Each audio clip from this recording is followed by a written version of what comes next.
What's going on, guys? We are here at the 100th Annual State Tournament, Des Moines, Iowa, Day 1. I am Worm Buffelli. Alongside me, IAwrestle's Lars Underbaki. Lars, what's going on, brother? Oh, I'm just excited to be here, man. Another year at the State Tournament, year 11 for IAwrestle. Let's do this. Man, I mean, we've been talking about this for the last 2-3 weeks, just getting pumped up for this. And I mean, you walk in the arena this morning, and just hits you like a freaking freight train. So we're about ready to go right away here, round of 32 here. Lars, you got a track going here on the side, right? Who we got coming up? And then, so top 8 seeds this round won't wrestle. For those of you at home, so it is set up as a 32-person bracket, even though there's only 24 kids. Top 8 seeds get a bye, so we won't see the top guys right away, but there'll be a lot of great wrestling this round. So we also have the comments going here on the side here on YouTube. If there are some matches that you guys want to see in this round of 32, please just let us know, and if we can get to it, we'll do our best our ability to get there and talk to them for you. So right off the bat on mat 1, we got Tatum Deppy out of Cedar Rapids Xavier. He's taking on Kylan Walsh of Cedar Rapids Kennedy. On mat 2, we got Chase Miller out of Cedar Falls. He's taking on Eddie Saldago out of Ankeny. Mat 3, we got Hudson Fleming out of Bettendorf against Marion Norton of Waterloo East. Mat 4, we have Isaac Bierman of Johnston versus Drake Pelton. Mat 5, we have Connor McGonigal out of Liberty taking on Kent Montgomery. Mat 6, we got Xander Mance from Lewis Central taking on Noah Kurnt out of Dallas Center Grimes. Mat 7, we have Caden Gress out of Spencer. Lucas Reeder from PV. And on mat 8, we have Cole Kaspersak versus Braden Tranmer. Guys, I'm going to try my best to pronounce names. If we have a pronunciation key out there for the locals that know how to do it, just send me how to pronounce their name right, and I'll make sure I get it right for you.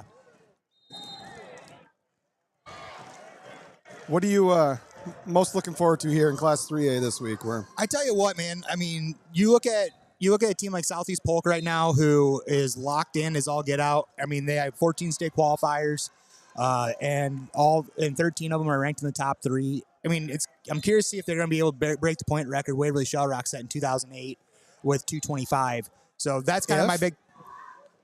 If? I can't wait to see when they break it. Okay, good call. Good call. But also, you got teams like, you always have teams like Bettendorf, Waverly Shell Rock, who want to throw their names in the hat. Indianola is going to be in that mix this year. Some other schools, but. Absolutely. And, and honestly, what I love about this tournament is I love seeing the Cinderella story. I love seeing a kid that is going to come in here in this first round, here in this round of 32, make some noise, and possibly go on a little run here for his team. Yeah. A lot of people hate on a team like Southeast Polk, but you know what? I love greatness. Yeah. I like to witness greatness, and this team is great. This is one of the best teams we've seen in a long time. You think back to 2009 Waverly, 2001, I think Lewis Central with 6 champs. Those are teams people remember. It's 24 years later, and I still remember watching Lewis Central that year. I remember 2008 with Iowa City West when, or Waverly Shell Rock, because right behind them was Iowa City West, and they end up, in their roster, they had freaking 3 Division I All-Americans in their lineup, the future All-Americans, and Waverly Shell Rock, I believe they were top 2 in the country that year as well. Yeah. So you're right. There, I mean, we could possibly witness greatness this week. So right off the bat, over here on mat 1, Kylan Walsh is up 3-2 over Tatum Deppy out of Xavier. Came all the way to Des Moines to wrestle when they could have just done this in Cedar Rapids. Yeah, and I kind of laugh about that. And we look at the 1A session here later this afternoon. Kid from Cascade who that I know pretty well. He's got his district finals opponent from Beckman first round. It's like, you guys live 15 minutes away from each other. You guys have wrestled each other probably 50 times in your lives. And, hey, why not just do it in 3 hours away, too? Looks like Xander Mans out of Lewis Central just about to get a tech fall down here. Might be the first win of the state tournament. Lewis Central is one of those teams, dude. I don't know if you pay a whole lot of attention way out there west, but they always have something. Guys. They always have something, man. Like, even in their down years, they always have someone consistent. They always have someone in the hunt. There it is, 21-5. Tech fall first round for Xander Mance out of Lewis Central. First win of the state tournament. We're underway, folks. We're ready to roll. Down here on mat 2, looks like about to be a fall. Oh, no, he gets off his back, but Chase Miller, Cedar Falls, jumps out to an 11-0 lead over Eddie Salgado out of Ankeny. Looks like over on Mat 8, Braden Tramer out of Council Bluffs. Abe Lincoln is up 6-0 over Cole Kapersack in the second period here. Looks like we got a Faldy coming down here on mat 2. I just tried that, and he got off his back, but he's going back. Oh, 4 more, though. There's a 15-0 tech fall for Chase Miller. Now wrestling on mat number He just 6, wanted the tech, I guess. Down here on 6, we got Kobe Pfizer out of Bondurant Ferrar, the 11 seed. He's taking on Abel Eldama out of Newton. Now wrestling on mat number 6 at 113. We're going to pull up some rankings here. So, yeah, Xander Mance came in rated 8th by IAwrestle. He's a freshman, Chase, right? Yeah, Chase. Mance is not. Mance is a sophomore. Okay. But Chase Miller, that just won for Cedar Falls, ranked 7th. He's a freshman. Again, a lot of these freshmen, the way they seed the state tournament, I know there was a lot of questions every year about how this is done. You know, my kid beat this kid head-to-head. How are we seated below? What they do is it's a point system. Last year's state placement, you know, head-to-head comes into play, but a lot of it's, you know, how many guys have you wrestled in your own class? So, for instance, you know, there's a heavyweight out of Atlantic in 2A tonight that I have ranked 3rd, got the 12 seed. The problem is he didn't hardly wrestle any 2A kids this year. They wrestled 1A competition, they wrestled 3A competition, they wrestled out-of-state competition. Those kind of things don't really help you when it comes to seeding at the state tournament. You really have to see kids in your own bracket in order to earn a lot of seeding points. So part of it with that last year coming into play too is these freshmen typically don't get that top seed. You know, a kid like Chase Miller out of Cedar Falls has been great all year, but the problem is, you know, he has head-to-head opponents, but he doesn't have last year's criteria. So sometimes you run into that. You know, a kid like Hendrik Schwab in 1A, number 1, been tearing kids up all year, but he's a 4 seed. Again, he's a freshman. Doesn't have the credentials. Doesn't have those credentials from years past, which kind of bites you in a little bit. Down on mat 2 here, Ike Heisinger from Dubuque Hempstead. He is down 5-0 right now against Joey Cahill out of Waukee Northwest, the 9 seed. Well, and you're saying that, you know, the lack of, you know, some, you know, these guys that are going and, you know, don't really have head-to-head. I'm starting to notice a pattern out in the eastern part of Iowa, especially around Dubuque County. Like a lot of the Hempsteads and the West Dubuques now, they're starting to schedule those Des Moines tournaments in the seasons just so they can get those head-to-heads with those Des Moines schools that they usually never see usually. So it's starting to become a trend. I know Coach Haas does a really good job of scheduling those tournaments to get to where he can see common opponents. I know West Dubuque this year, they put 2 Des Moines tournaments on their schedule this year as well. You know, so they're definitely, you know, people are starting to get smart about it. Like, hey, like in order for us to do this, like we're gonna have to get head-to-head. You got to kind of play the system, play the game a little bit. Whoa, we just finished up on mat 2. Joey Cahill out of Waukee Northwest with a 12-0 lead already on mat 2 after 1 period, taking on young Ike Heisinger out of Dubuque Hempstead. The sophomore, his little brother Abe will be coming up here as a freshman. He's having a great season. Ike's tough. You know, he's one of those kids. I think the first year downstate might be getting the better of him here right away as we're up at a 15-0 tech here. He's trying to fight off his back here. So on mat 2, there it is. Joey Cahill of Waukee Northwest gets the win here, 15-0. So and also just to clarify, if you get beat in this round of 32, you're done for the day. Yeah, it's weird. Because now if you win, you get to wrestle again. And if you lose, you're done for the day and you have to wait till the round of 16. Yeah. So basically, next round is your top 8 seeds got that bye. Basically, didn't have to wrestle more or less a pigtail. So your top 8 seeds are waiting for the winners of this round for that round of 16. The losers of this round have to wait for somebody to fall to them. So they basically need somebody to lose that round of 16 in order to have an opponent. So again, yeah, you're right. You lose this round, you're done for the day. You win this round, you got another match. You got another match against one of the top kids in the state. So down here on 2, now we got Caleb Arroyo out of Urbandale. He's taking on Nicholas McCrae out of Bondurant Ferrar. Anything in the comments? People, if you want us to try to cover somebody coming up, please let us know. We'll try our best to cover them. Colby Pfizer out of Bondurant Ferrar, we just spoke of. Just got a 15-0 tech as well down on mat 6. Pfizer comes in ranked number 9. Pfizer's had a solid year. I've been following him all year. We got 2 of the Pfizer boys wrestling at Loras College right now, so I got personal interest watching the little brother do some work down here. Sioux City North, Thompson of Johnston. Down here on 4, we got Liam Fitzgibbon. He's taking on, from Pleasant Valley, he's taking on Isaiah Streef. This is a rematch from the semifinal last weekend down in districts. So again, hey, let's just run it back one more time. Streef looks like he's in a waterfall position here, trying to go out the back door, coming up with a single leg. But Fitzgibbon's counter reaches back finds himself with the cradle here, putting Streef in some pressure here. Now wrestling on mat number 7 at 113. Now up on mat number 3 at 113, Isaiah Greer, Sioux City East, George Grant, Mount Ramadas, Valley, West Des Moines. Down on 3, Isaiah Greer from Sioux City East. He's going to be taking on George Grant, Marva Matus out of West Des Moines Valley.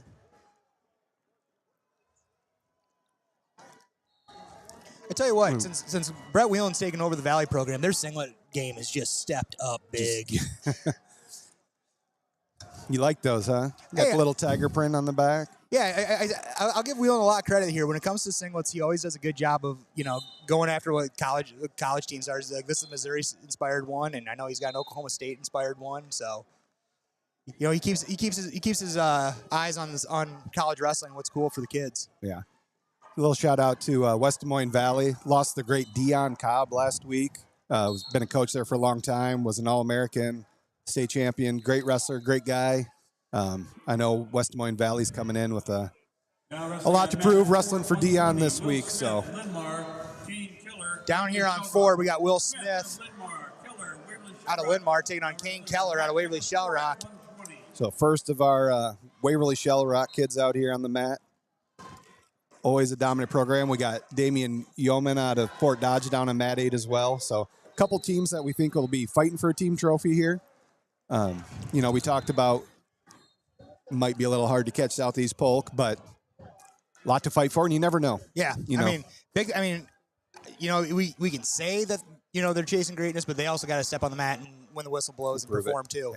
Yeah. Especially obviously like bonus points are a big thing in this tournament. You get a team on a run where they can pick up bonus points left and right, and all of a sudden you could have 4 state qualifiers running for a state title. Yep, it's just sometimes hard too to beat 14 kids. Yes, exactly. You know what I mean? Part of it is even if 2 kids stub their toe and don't get what they want, there's 12 more. Yeah.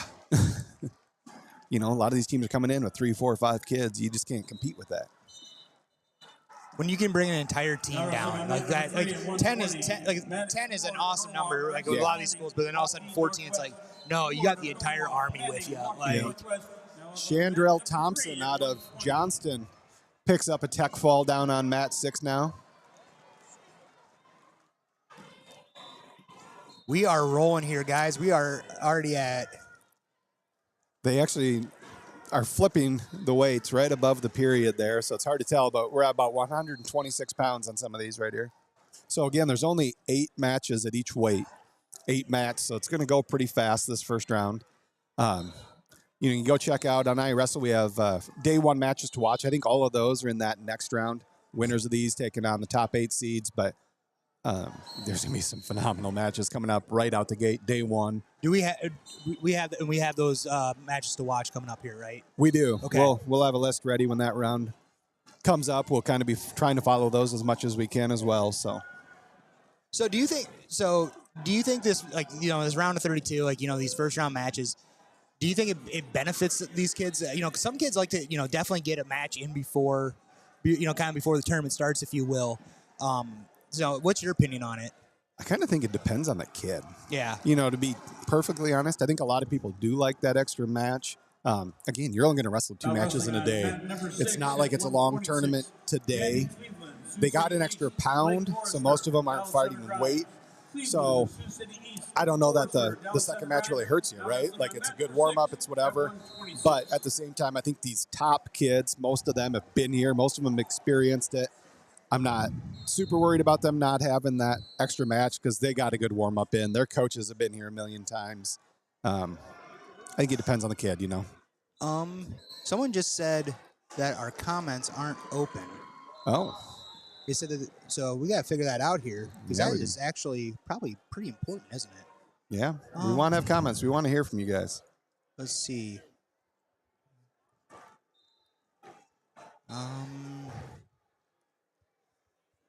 We will get to that in a second.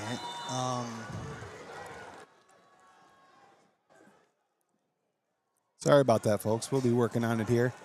Yep. Just messaging our IT guy to see how we can fix this on the fly here real quick for everyone. IT guy, I like it. Tony Hager puts the T in IT. You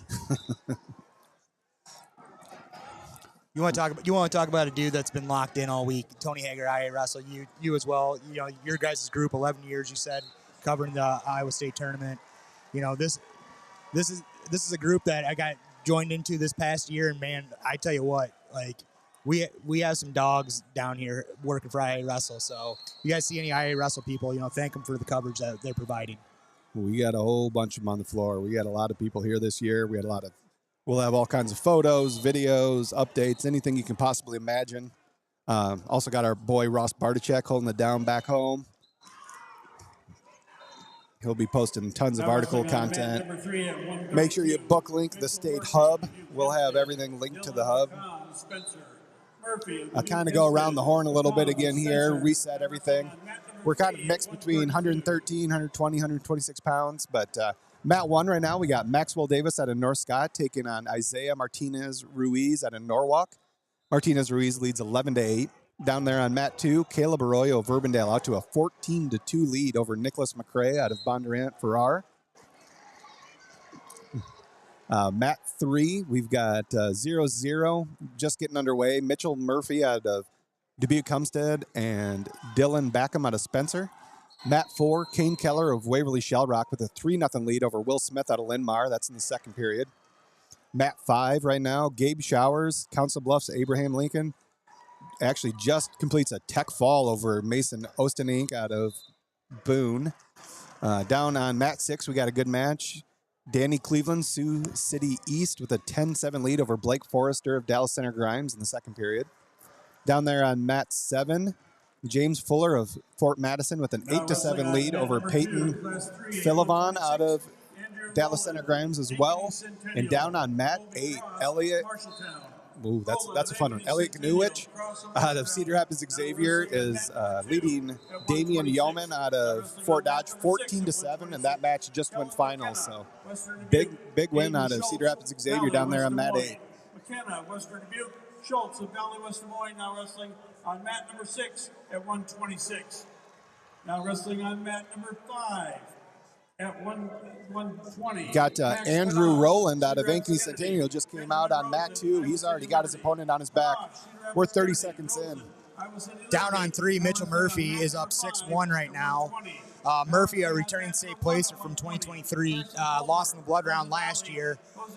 Was ranked as high as 3rd of the season. Preseason national runner-up. So he's one of those kids from the Dubuque area. Like I know he wants to make a run going. Now wrestling on mat number 8 at 120, Josh Bergkamp, Dowling Catholic, Evan Stahl, Lamar's, Bergkamp. Familiar name to some of you into mixed martial arts and contact sports. Down on Mat 1, we got Carson Pulver out of Pleasant Valley. Some of you might know his father. Hall of Fame UFC fighter Jens Pulver. It was absolutely awesome. Like, you know, when Carson was coming up through the AAU scene, like seeing Jens Pulver at the AAU districts and being like, telling kids like, dude, like, what if I told you that was a UFC Hall of Famer right there? I remember some kids were like, no way. I was like, yep, true. Great dude, by the way. If you guys ever get a chance to talk to him, he's a great dude. Murphy locking up underhooks here. Looks for a big old throw out of Mitchell Murphy. Mitchell lost in the blood round to freestyle or Greco Nationals last year, so I mean, obviously he's Greco based with the fall down on mat 3. He gets that first match out of the way for him. Good to see old Chuck Haas still out there in the corner, isn't it? Oh yeah, dude. When he told me he was retiring, I was like, I'm calling BS, and you know, and he's just, you know, he's straight as they come when it comes to like conversations. He just goes, I really can't give this up, and there's no way. No, and it's a complete family affair with the Haas family. You know, all the brothers are on the staff. Brock's the head girls coach. Brandon Haas is one of the assistant coaches under Brett, and Chuck's still helping out as he can. So obviously, it's been a family affair there. Down on 6, we got Kellen McKenna. He's taking on Aiden Schultz out of West Point Valley. McKenna's got Schultz on his back here, up 3-0 in the first period. Looks like maybe ran some double arm bars there. Didn't see the actual move, but he's got him all behind his back. Yep. He's looking to sit through. But this kid looks like he's got some real double jointed shoulders here.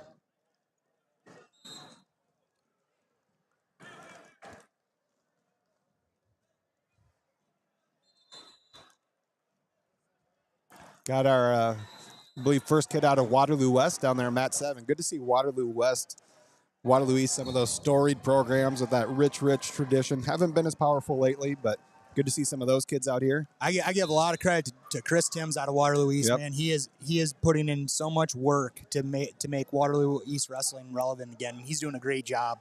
Friend of mine since college, and I remember when he got the head job, I was so excited for him, and he's backing it up. Especially in that Cedar Valley area, a lot of those kids that are talented, they end up going out of town in some schools. But he's able to keep some of those kids in town and build off them. So kudos to him. I have no idea what you're talking about. Kids don't transfer schools. No, we don't talk about that. Now wrestling on mat number 8 But at 126. Southeast Polk had the best warm-ups of any team I've ever seen today. I'm just going to say that. Yeah. Clement, They know how to poke bears. They do. And then back it up. Yep. Down on 6 here. Cal McKenna up 7-0 for West Dubuque. Andrew Rowland out of Ankeny Centennial pours it on. Gets a second period Tech Falls 17-1 over Colby Cross out of Marshalltown. So great start for Rowland.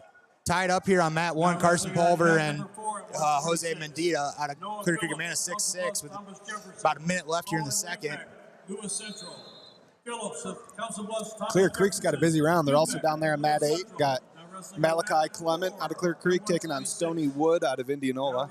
It's like Wood jumps out to a 3-0 lead. You want to talk about another school that's kind of come out of left field is Clear Creek Amana. Like in the last couple of years, they've just started building their program up.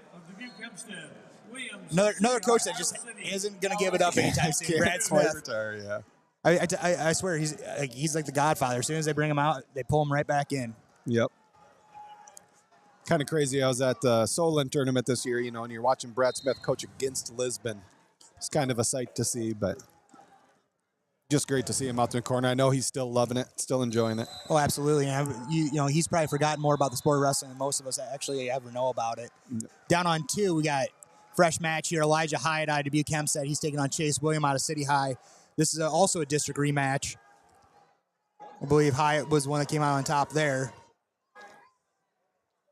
You would think, I understand the seeding. I understand the seeding process, but at the same time, you kind of should almost look at that and be like, are we really throwing district rematches out in the first round? Yeah. Because, back in the day, it was they would pair the district winner with the district loser, and, maybe in the second or third round, you'd have that rematch or on the backside. But you couldn't see your own district right away. I mean, it was very rare it happened. Now we've already seen like 3 or 4 of them already this morning. Yep.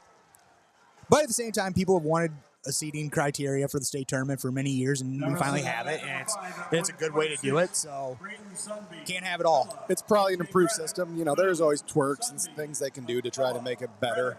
But then you start doing that, you're really bringing that human element back into it. They're trying to kind of eliminate that and just make it a very cut and dry, black and white, keep the coaches out of it. Here's our criteria. Here's what your points are. So at what point do you want to open that back up and kind of make that? I don't know if you remember the old school seating meetings when we were growing up or when we were first coaching, but there were some brutal fights. There was battles and people were arguing between the 2 and 3 seed that didn't really matter, Tournaments would almost be delayed because we're in seating meetings. Absolutely. This is a funny one. We were in a tournament in Wisconsin when I coached at Waller, and I heard a coach argue for a seed because the kid gave the coach a good go at practice this week. I don't think I ever laughed so hard in a seating meeting. I actually had to excuse myself out. I looked at Joel Allen, the head coach at Waller. I'm like, hey, you got this, bro. Yeah. All right, down here on 2, Elijah Hyatt up 6-1 over Chase Williams. End of the first period here. Down on 4, we got Noah Phillips. He's down from Council Bluffs Thomas Jefferson. He's down 3-0 over against Owen Duffick out of Lewis Central. End of the second period there. Council Bluffs. Stony Wood of Indianola kind of pouring it down there on mat 8. He picks up a 15-0 Tech Fall. That's big. Indianola is one of those teams we expect to be in the team race there in Class 3A. So Tech Fall, I think that's a 1.5 right out the gate. Colin So big Cruz points of for a North team like Scott. Indianola. Thompson of Indianola. Cruz of North Scott. Now wrestling on mat number 6 at 132. Nice, and also the best thing about the state tournament too is we get awesome name watches. Yeah. We get some awesome names. Obviously, in 1A, you got Rowdy Neighbor. Everybody loves Rowdy. Everyone loves Rowdy Neighbor. So looking forward to seeing some really good ones here coming up. We're finally getting out of the Kale era. Still I got think. some Kales, some Gables, some different ones, but you're never going to get completely out of those, right? Oh, I think we're probably about. It's time for the Dougs. Where are all the Schwabs at? I don't know, man. We got a few Schwabs, but we need some more Dougs. We need some Dougs. We also need, I guarantee we're coming in that era too, where there's gonna be some Dakes popping up. Yeah. Dake Seabolt, I believe, right? TJ Seabolt, I think, named his son Dake. Probably start seeing some more like Davids or Taylors, all the Burrows. Everybody's got new heroes. Was it Brody Beers last year was one of the better ones? Yeah. Down here on 1, we got Brody Harrington out of Clinton. He's taking on Nick McAllister out of Waukee. Got a really talented youngster out of Linmar down there on mat 8, Hud Turner. Yeah, You've had a chance to watch Hud. I think he got maybe injured last year. I was gonna say because he came on strong at the beginning of the season last year, and then he kind of just vanished. So I think he did have an injury last year. But yeah, watching him last year, he's built like he's sawed off and just strong as all get out. He's a McDominate kid, sophomore out of Linmar. Linmar's sophomore class right now is pretty loaded. You'll see Barrett Mirez coming up here, Noah Hawk Irwin. They got some guys. Linmar's not going anywhere. And another coach that said he was retiring. I just saw Doug Stryker down the floor this morning, man. Like, it's in the blood after that many years. You just can't quite give it up. Yeah, I mean, when I gave up coaching at Wallard, I was like, yeah, I'm ready to move on. In 6 months, I was coaching a club. Yep. Like, I was just like, yeah, I can't do this. Pretty sure my wife was, if she's listening right now, and I know the day I told her, she was looking at me, she was like, I'm surprised it took you this long. Shout out, Miss B. Hey, Miss B. Down there on mat 2, Elijah Hyatt, we were talking about earlier, out to a 15-2 lead now over Chase Williams of Iowa City High. This Hyatt kid, obviously, the debut ties with him. This kid can scrap with some of the better of them. Like, he's funky. He's got some explosion. There he's rolling through on the leg pass. Almost got caught in a half there, but he finds his way through. Placed 7th at state last year at 106. Finally starting to, gain a little weight and get a little taller. We used to call him Pickle in the room because how small he was. And, he's starting to really get explosive in his shots. He can throw on a dime too. He's exciting to watch. Another takedown here probably could seal the deal for Elijah. Down on mat 5, AJ Braddock out of Boone, out to a big 11-2 lead over Braden Sunby out of Pella. That's just about a minute left in the second period. All right, we do have the comments. I just got a confirmation from IA Sports. The chat is enabled, so please refresh your screens, and that way we can comment on the matches to which ones you want to watch. Last year, you guys did an awesome job with me, especially a lot of these small towns that are listening at work and stuff like that. They're like, hey, can you get this match going? We're more than happy to cover them. Let us know how we're doing. Tell Worm to talk more, me to talk less, whatever you need to do. I don't know, man. Last year I was not talking enough during the finals, and next thing you know, I was singing John Cougar, and I was like, hey, you guys didn't want dead noise, so I'm giving you something. Jared Gilgee, Bondurant Farrar. Never had enough of the Cougar. Johnston, Gilgee, Bondurant Farrar, now wrestling on mat Grayson Willett out of Pleasant Valley holds a 3-0 lead over Hud Turner at Linmar. We were talking about that match a little bit earlier. That's heading to the second period now. Seems like Turner's getting in on that high crotch, but Willett, yeah, he's just finding a really good job of finding the corners there, kind of causing some fits there. But now I believe Turner's started on top, so there's the one now up 4-0 for Willett. New PV coach Wes Ann down there in the corner. Good to see Wes back on the mat. Of course, Wes was state champion out of South Tama County, All-American for the Iowa Hawkeyes. This is his first year as head coach back at PV. Takedown there for Turner.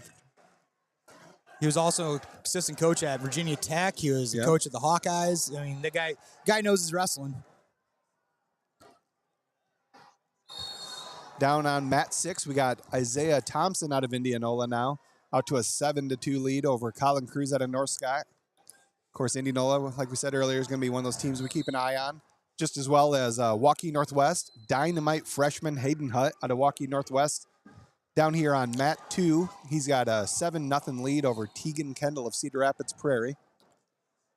Man, you want another program that they're 3 or 4 years old, Waukee Northwest, and they just loaded up and went hunting for bear, man. Like, they got a team. Yeah, there's a fall for the freshman Hayden Hutt. That'll be a name to really keep an eye out the next few years. I do believe this is the end of the road for Coach Volmecki as well. Oh, really? I believe he took an administration role, and he'll be stepping down at Waukee Northwest. So they're out here with something to prove. I could probably see being like a Brett Yankovic taking over that program. I would assume somebody like Yank would be a great choice. You know, Young's been around it. He's a great coach. That'd be. I'll say it right to his face. Probably one of the better looking coaches on the planet. Just a good looking dude. Just a good looking dude. Brett Yankovic and his younger brother Brent Yankovic will be wrestling tonight in Class 2A, ranked number 3 at 190 pounds. You want to talk about a kid? Wait, didn't he start off his career at 120 or something like that? Something like that. He's grown and grown and grown. I believe they're cattle farmers out in West Delaware there, so I don't think he's lacking any protein. No, young Yankovic, he's just kind of an all-around stud. I know he's a great baseball player. He's a quarterback of a very successful football team. Couple times state place winner here in wrestling. That's a 2A. That's a 2A school that we definitely gotta watch this week. You know, they were in the turn. I mean, beginning of the season, you know, they were like 8 or 9, and then they go to state duels and finish second. So, tradition. Obviously, tradition is huge at West Delaware, and Coach Voss really did not skip. New Voss. Yeah, new Voss. Voss 2.0.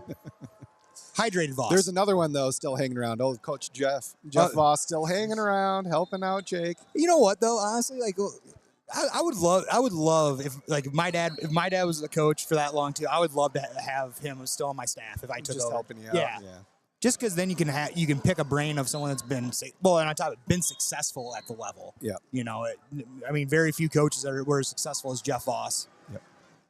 You know, and you talked a little bit about that team race there. You know, most people think 3A is kind of a foregone conclusion. 1A, you know, Bosco's kind of started to separate themselves as they've gotten everybody in their lineup. Class 2A, I can't even tell you who the favorite is, and I'm the 2A guy. You know, when we do our traditional team rankings, tournament team rankings, those are strictly point-based. We give a set amount of points for if you're ranked first, second, third, on down. The top 3 teams were separated by 6 points. That's going to be the race that we want to watch. But 2A is the team race. Well, 1A, but also 1A, you also got to think a team like Alburnett, too. They're sneaky. They're sneaky. They're tough. Wilton's a little beat up. They lost a few guys at districts. They did, and, you know, their 144-pounder was a 3-time state place winner, didn't even compete at districts. Jordan Dusenberry. You know, they lost the older Adelfinger, Owen. I don't know if they're quite going to have the horses this week, but they're still going to compete for a team trophy. But that 2A race, man, is, you know, Sergeant Bluff. You got Eddyville. You got West Delaware. Mount you got Vernon. Algona, Mount Vernon. Anamosa's got 8 guys down here, too. Yeah, and Anamosa's got a couple horses, too. You know, the Scranton brothers, some of those guys. You got to figure a few others are going to place. Like, I don't know. It's going to be a race. It's going to be fun, man. Now wrestling on mat number 2 at 144. You know, you can easily say just mail the trophies, but where's the fun in that, man? Like, right? That's why we wrestle. Down here on 6, Jaden Zachary out of Dowling Catholic. He's up 3-0 over Soren Kelshaw out of Pleasant Valley. Zachary name's pretty familiar over there. He's only a freshman. Just another great Zachary coming out of Dowling. Down on mat 8, we got quite a match. We talked about earlier. Grayson Willett, Pleasant Valley. Hud Turner out of Linn-Mar, 6-6. Third period, only about 30 seconds left.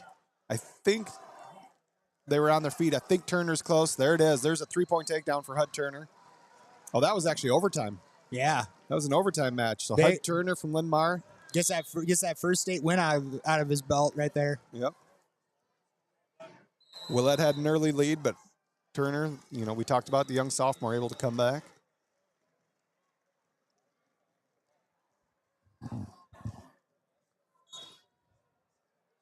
We talked about Hayden Hutt out of Waukee Northwest. Same mat now as his older brother, Lincoln Hutt. That's 144 pounds. Lincoln Hutt taking on Jerome Hollingsworth out of Spencer. Wrestling on mat number 3 at 138. We got some comments coming here, Worm. Anybody we need to try to keep an eye out for? We got a Carter Scorch out of Yep, Lewis Central. Yep. I don't think I haven't seen Carter out here yet, but we'll try to keep an eye out there. Yep, and then we got a Gorvon Taylor out of Waterloo East we want. Someone did ask how Isaiah Streif did from West Dubuque, and Streif got beat first round, so he'll wrestle tomorrow. Jorvon Tyler's on mat 5 for Waterloo East right now. He's currently trailing Aiden Winky out of Ankeny 7-5, but there's 30 seconds left in the second period, so a lot of time left. Winky leads Tyler 7-5. We'll try to keep an eye on that one as much as we can as well. Good match on mat 1. Nick McAllister out of Waukee. Oh, just got a takedown, so it's a 9-5 lead over Brody Harrington out of Clinton. Mat 4, Luis Avalos out of Council Bluffs, Abraham Lincoln. We've seen a few of their kids already this morning. He's out to a 12-2 lead over Brock Hessenes out of Lamar's. Late in the third period there. There's a takedown right at the end of the period for, we're just going to go with Taylor. Jorvon Tyler. So he takes an 8-7 lead over Aiden Winky into the third period. Tyler's going to get choice as well. He's going to go on bottom. Down on 4, we got Cradle locked up here. Got 2 red singlets, so it's hard for me to tell. I think that's Lamar. Avalos. Yeah, it's Lamar's on top. Looking for No. That's Avalos out of Abraham Lincoln. Council Bluffs Abraham Lincoln. He's up 15-3. Now he's got, looks like going to be some near fall. It's going to make it 19-3. So Luis Avalos, Council Bluffs Abraham Lincoln moves on to the second round with a 19-3 tech fall. Now we got that, or now that we've implemented the 3-point takedown, these tech faults just come. Yeah, just 4-point near fall, 3-point takedown, 7-point move does a lot. Over there on mat 5, Tyler was able to get the escape early in the third period, but Winky just got a takedown, so that's 10-9 now. Winky out of Ankeny leading Tyler out of Waterloo East. Still about a minute 15 left in that match, though. Down on 1, Ben Gallagher out of Waukee Northwest. He's up 3-2 over Will McDermott from North Scott. Just started the period here. Stalemate there on 5, so 1 minute left.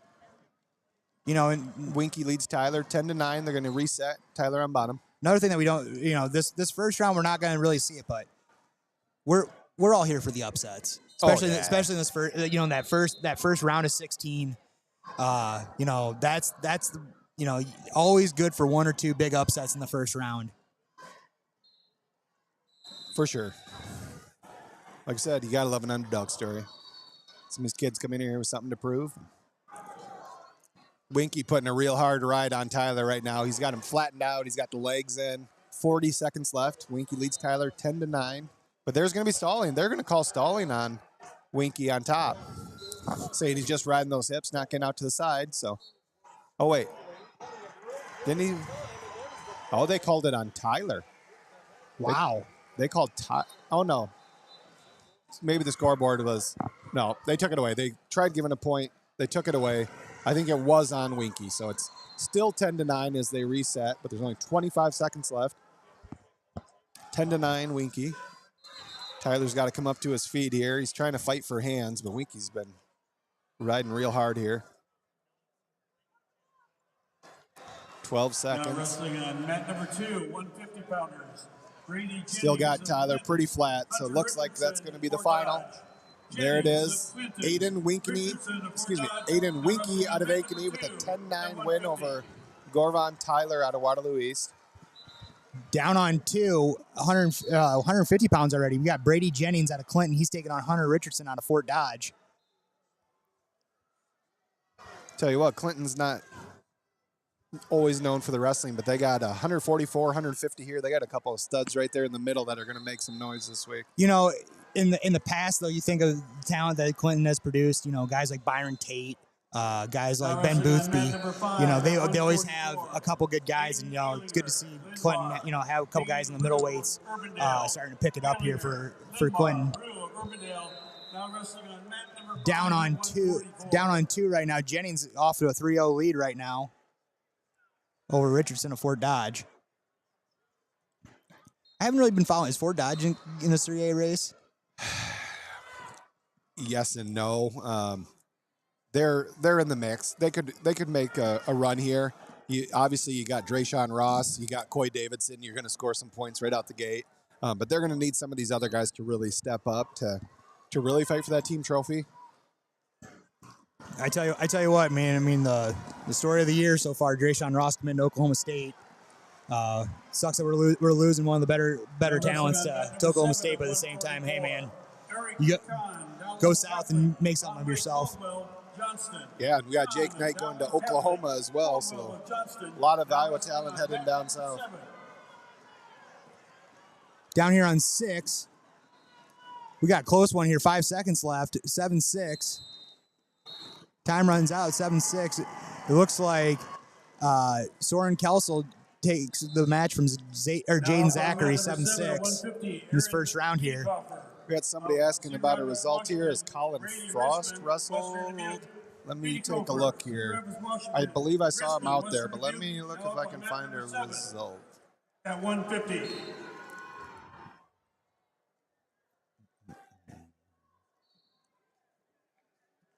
Not sure exactly what weight I'm looking for, but we're trying to scrub through it. See, down here on 2 now, we got Jeremiah Nagma taking on Cole Hemmingson out of Dallas Center Grimes. Oh, and somebody was asking about Carter Schorsch out of Lewis Central. He actually has a bye this round. He was a top 8 seed, so he will not wrestle this round, but we will see him yet this morning. And Colin Frost is actually up on mat 8 right now. He's up 11-2 over Jay Halverson at the end of the second period. Then down on 6, we got Garen Christensen out of Dubuque Hempstead. He's taking on Duncan Harn out of Bettendorf. Harn, a returning state placer from 2013, right away in on a big double leg, catching Christensen right on his heels. Got a Butcher going on the other side. Actually, last year I had Jimmy Schuessler up here. He was referring to the Butcher as a straitjacket. So, yeah, I was Butcher. like, kind of. I like hearing different. Straight mat. Yeah, straight jacket makes sense. I get it. Down on 7, it looks like we got Brady Rissman out of West Dubuque. He's taking on Aaron Butikoffer. Yes, I was about to get censored trying to pronounce that name. I grew up with some Butikoffers. I know that name. Brady Rissman, tough freshman, AAU state champ last year. He's had some dinged up a little bit this season, but he's starting to really come along. He's had a great season so far. Believe only 9 losses, but he's one of those kids. I think give him 1 or 2 more years, and he's going to be a tough kid to watch. Yeah, Rissman's always been good, all the way coming through. I know he put it on my son one year at AAU or USA State tournament when they were kids. So he's a tough kid. He's up 3-0 right now. Down here on 6, Duncan Harn is currently up 3-0 on Garen Christensen. Christensen looks like he's got his hand taped up pretty good there. Kind of crazy to see Duncan Harn as a 12 seed. I'm a little surprised by that, to see him out here right now. Well, I know I was talking to one of the Bettendorf coaches this morning. He said that kind of the injury bugs kind of been running through their program this year, and maybe he took some weird losses during the season. We have Harden ranked 7th right now going into the postseason. But down on 4 here, we got double bars locked up for Easton Beeler from Spencer over Derek Gregory. He's up 10-0 currently, and there's the fall. Another talented freshman down there on mat 5, Evan Ralphs out of North Scott. One of those kids that just kind of been watching him through AAU, know his uncle a little bit, just kind of gotten better and better and better every year coming up the ranks. Here he is at the state tournament. He's taking on Merritt Kelsall out of Pleasant Valley. Ralph's in on a deep shot, trips him down. That looks like that should be 3. There it is. Hey, guys, while we're here, we're going to take a quick break and thank some of our sponsors here for the tournament. So you guys just sit back, and we'll be right back after these ads. At Raider Outdoor Power, we have something for everyone in every price range and for every season.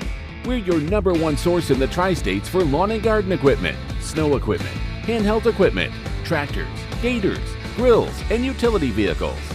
We offer a full line of new and used products from John Deere, Kubota, Steel, Cub Cadet, Honda, Green Mountain Grills, and many more. Check out Raider Outdoor Power in Dubuque or online at lawnpower.com.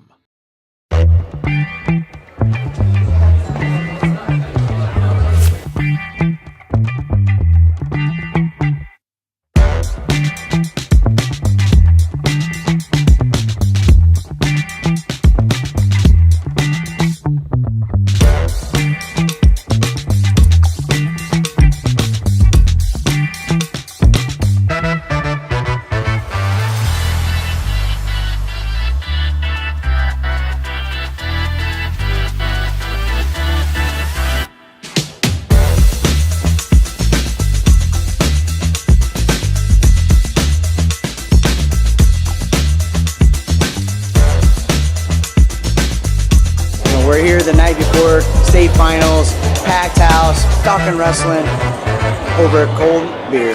Doesn't get any better than that. I love beer. I've been drinking beer for a while, and I mean, that's pretty cool. I think just the fact that Single Speed recognized us as someone that covers the sport and cares about the sport is to be alongside the name of Gable. I mean, that's a dream, right? Like, look at that. Join us before the state finals at Single Speed Brewing Company this Saturday from 2 to 5 p.m. Pain or limited mobility can affect every part of your daily life. Our goal is to get you feeling well enough that you can do everything that you want to do. Kinetic Edge Physical Therapy will make your physical therapy journey as easy and convenient as possible. Start with a free 20-minute injury screen and receive a complimentary benefits check. If you need pain relief now, go to kineticedgept.com or call 866-588-0230 to schedule your free screen today.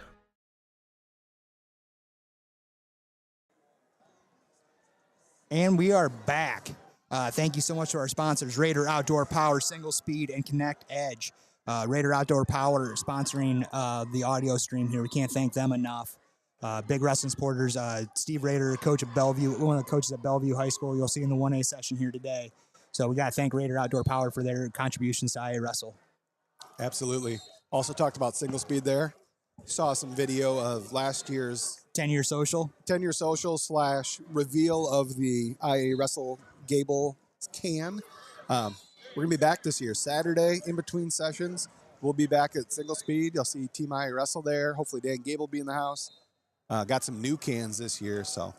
Currently down here on 7 since our break. Brady Risman's really opened it up here, up 10-0 here with about a minute left here in the third. Will Casey from West Dubuque currently down 7-0 from Mandus Valentine out of Lewis Central. I see there's some West Dubuque fans that are listening, so I got to make sure that they're getting called for that. We missed our first Spladle down in Mat 2 during our commercial break. Yes, we missed our first Spladle. Cole Hemmingson out of Dallas Center Grimes had a Spladle on Jermaine Ngoma out of Cedar Rapids Xavier. Didn't get the falls, time ran out, but he leads 7-1 in the third period. Now wrestling on mat number 3 at 150, Cash Johnson, Ankeny. Oh, we got a big fall down on 4.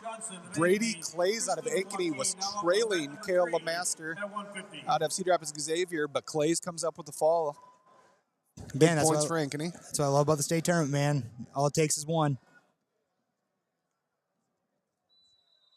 I get remiss. We were just someone was just talking to me about it the other day. I was in the corner of a match where we were getting beat 13-0 against Cole Erickson on Mediapolis, and Cole goes in on a double egg, and our kid hit a cow catcher and pins him in the first round of the state tournament. And you want to talk about an arena going absolutely silent.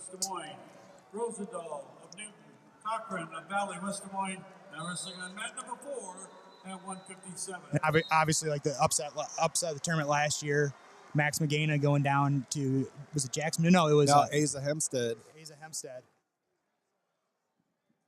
We'll see Hempstead coming up here again a little bit later. He's the 1 seed, so he won't be this round. We just got a request for Ethan Johnson on mat 8. There he is. He's out to a 3-0 lead right now on mat 8 over Kepler Carmichael out of North Scott. We're putting a real hard ride on him here, too. First period's about to come to an end, though. So they're going to head to the second period. Carmichael's got the tough ride going here, it looked like. Nope.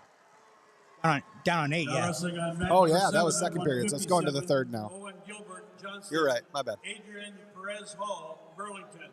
Gilbert of Johnson. So Ethan Johnson, ADM, does lead 3-0 over Carmichael. But now Carmichael's going to go bottom to start the third. Wrestling on mat number 6 at 157. Down on 7, we have Davenport North, Levi Johnson, Spencer. Smith of Davenport North, Johnson of Spencer. We have wrestling on mat number 6 at 157. Now wrestling on mat number 2. I can't even hear you right now. Brody Warwick, Boone, Jackson Brown, Urbandale. Warwick of Looks Boone, like we're both good Brown, on there, but I don't know. Now wrestling on mat number 2 at 157. Kepler Carmichael of North Scott picks up a reversal down there at mat 8. So it's now 3-2 in favor of Ethan Johnson over Carmichael. Going to have some blood time, though. third period. Number 3 at 165. Down on mat 2, I believe we have another ranked wrestler there. Brody Warwick out of Boone. He's ranked number 11 at 157 pounds.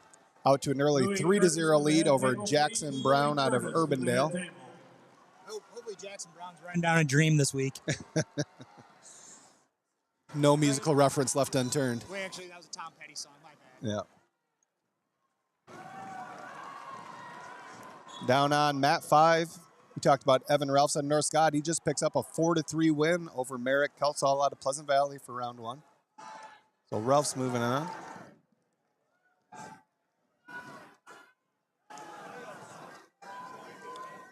Looks like we're just about ready to get underway again with Ethan Johnson and Kepler Carmichael. Minute 29 left. Johnson leads 3-2. Now wrestling on mat number 5 at 157. Andrew Rao, okay. Dave Rubino, Well, Joaquin Northwest. Rao, Bankity, looks like Rubino, Joaquin Northwest. Now looks like the worm is down for a little bit here, but we'll try to do what we can.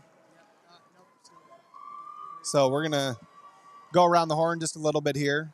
Mandius Valentine out of Lewis Central with a 13-3 lead over Will Casey out of Western Dubuque. Down on mat 2, Brody Warwick of Boone jumps out to a 7-0 lead over Jackson Brown out of Urbandale. Mat 3 is Hunter Smith out of Pella and Benjamin Lytle out of North Scott, 0-0, just getting underway. Mat 4 also just underway. No, excuse me, period 2 just underway, but we're scoreless.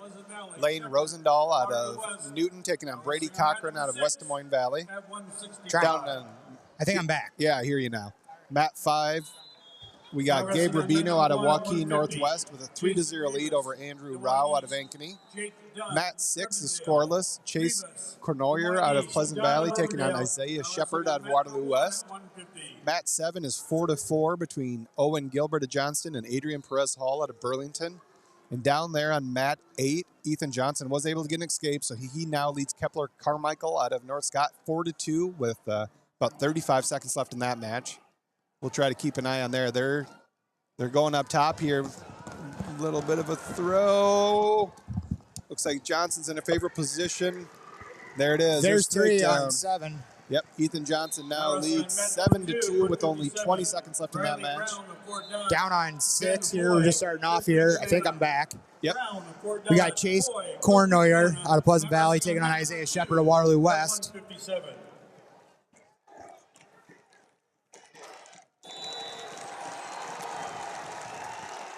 So there's the win. Ethan Johnson of ADM wins 7-2 at 144 pounds. Got to appreciate my dude Tyler Horner listening in on IAwrestle's live stream right now. He's the one that was telling me my mic's cutting out, so I appreciate my dude out in West Dubuque listening today. Round 1, we're working through all the kinks here too. Hey man, Oh, he kind of still cutting in and out. I don't know what's going on here. Down on mat 5, Gabe Rubino of Joaquin Northwest now out to a 6-1 lead over Andrew Rao out of Ankeny.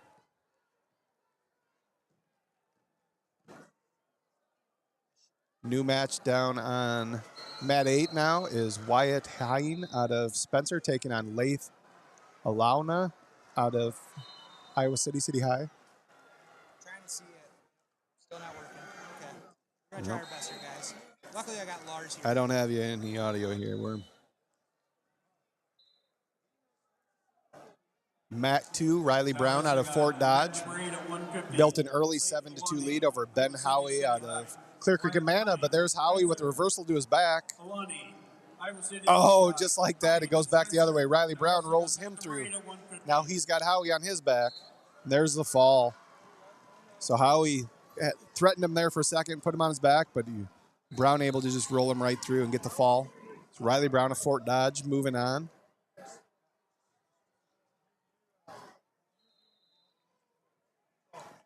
Mat 1 now, we've got Jake Dunn out of Urbandale with a 3-1 lead over Jason Rivas out of Des Moines East.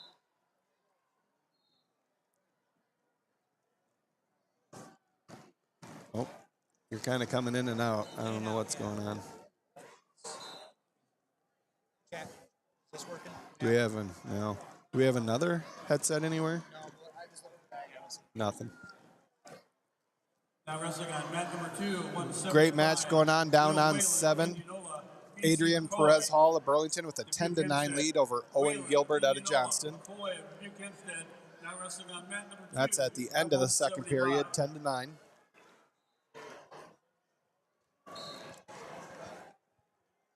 Sorry, folks, we're trying to figure out the audio a little bit here. Something happened to our mic, too. Yeah, I put it on mute.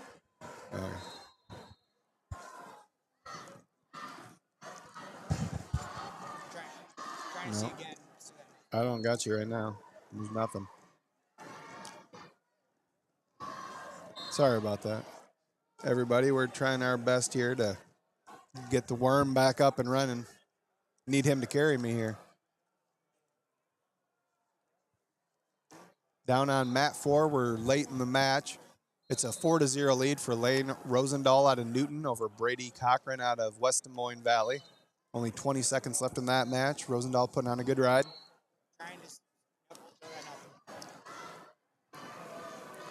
Mat 5, Gabe Rubino of Waukee Northwest builds up his lead. It's now 9-2 at the end of the second period over Andrew Rao out of Ankeny.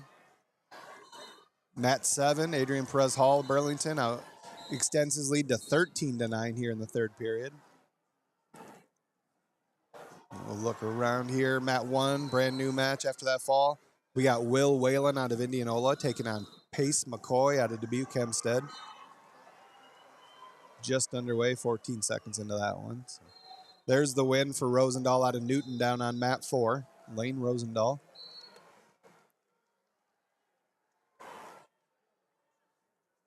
Down on mat 3, we got Benjamin Lytle out of North Scott, leading 9-5 over Hunter Smith out of Pella. That's heading to the third period. So maybe there's a little talk going on here between coach and official. Not sure what happened. Still trying to get that mic. We need our technical advisor again, our IT department. Trying to see Nothing.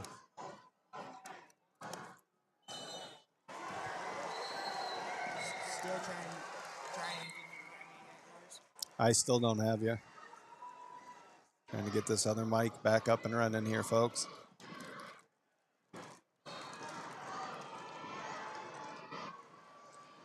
A lot of action here. Looks like maybe went final down there on mat 5. I believe Gabe Rubino out of Waukee Northwest picks up a win. Also went final on mat 7. Adrian Perez Hall out of Burlington. Looks like got a major decision over Owen Gilbert out of Johnston. Now on mat 7, we're going to have Brogan Ganchert out of Davenport Central taking on Caden Mayfield of Dallas Center Grimes.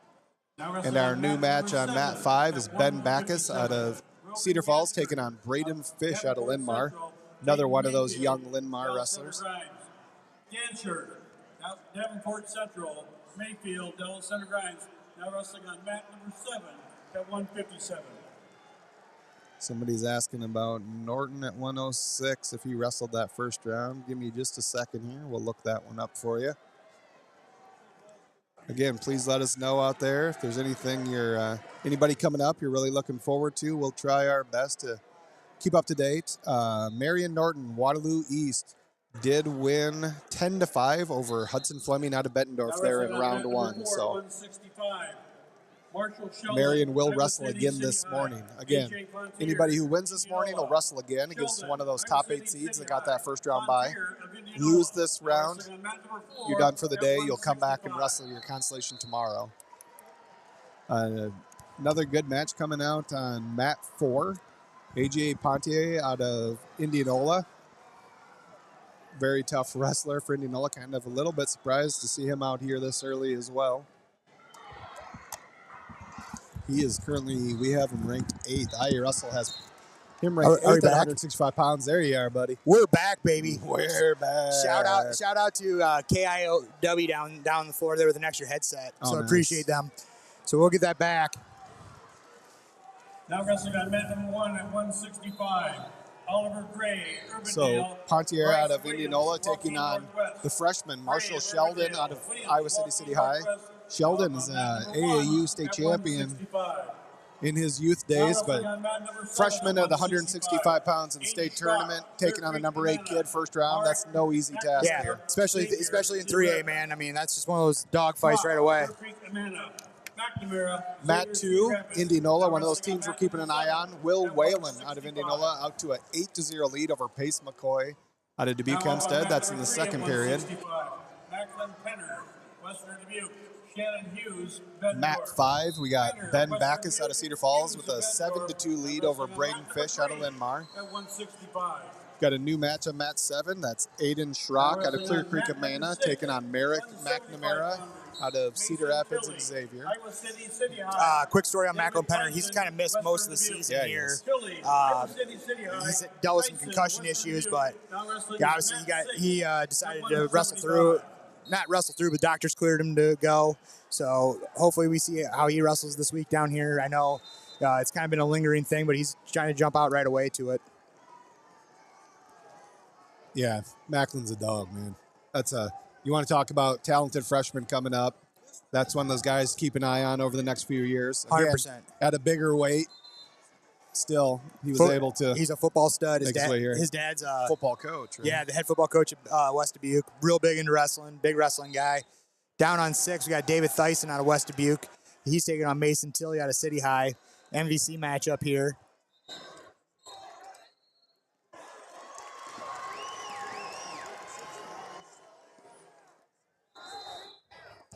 So what do we got here? Wyatt Hine out of Spencer out to a 7-1 lead down there on mat 8. Looks like that's going to go final. So Spencer has the guy moving on, and Wyatt Hine. Macklin Penner's already got his opponent. Oh, looked like on his back for a second. He's going to get off his back, but there's the 3-point takedown. So young Macklin Penner out to a 3-0 lead over Shannon Hughes out of Bettendorf. Hughes, another Bettendorf name that seems like it's been around for a long time down there, well, at least in the last 10 years. Down here on 2, Pacey McCoy out of Hempstead. He's down 8-1 over Will Wallen out of Indianola.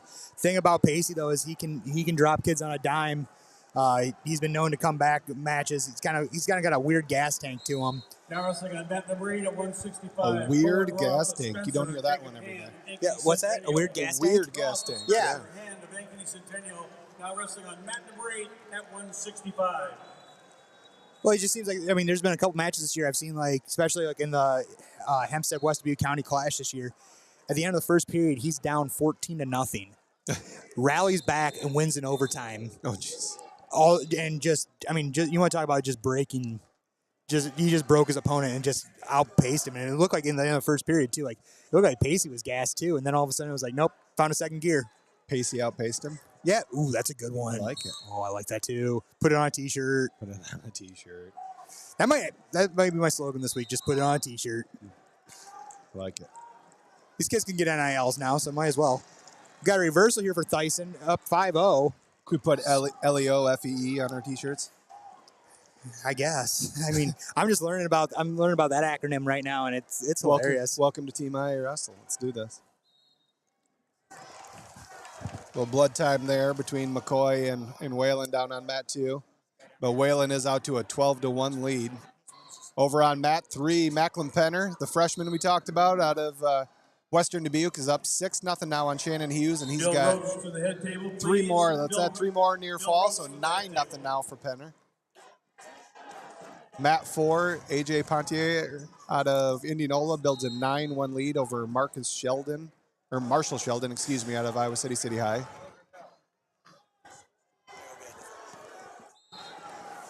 Down on 5, Ben Back is from Cedar Falls is up 9-6 on Braden Fish. Fish, I believe, last year, returning state placer. I believe at one point, too, he had a cousin at Hempstead, and they were in the same weight class, so pretty sure Grandpa was getting pretty worried last season.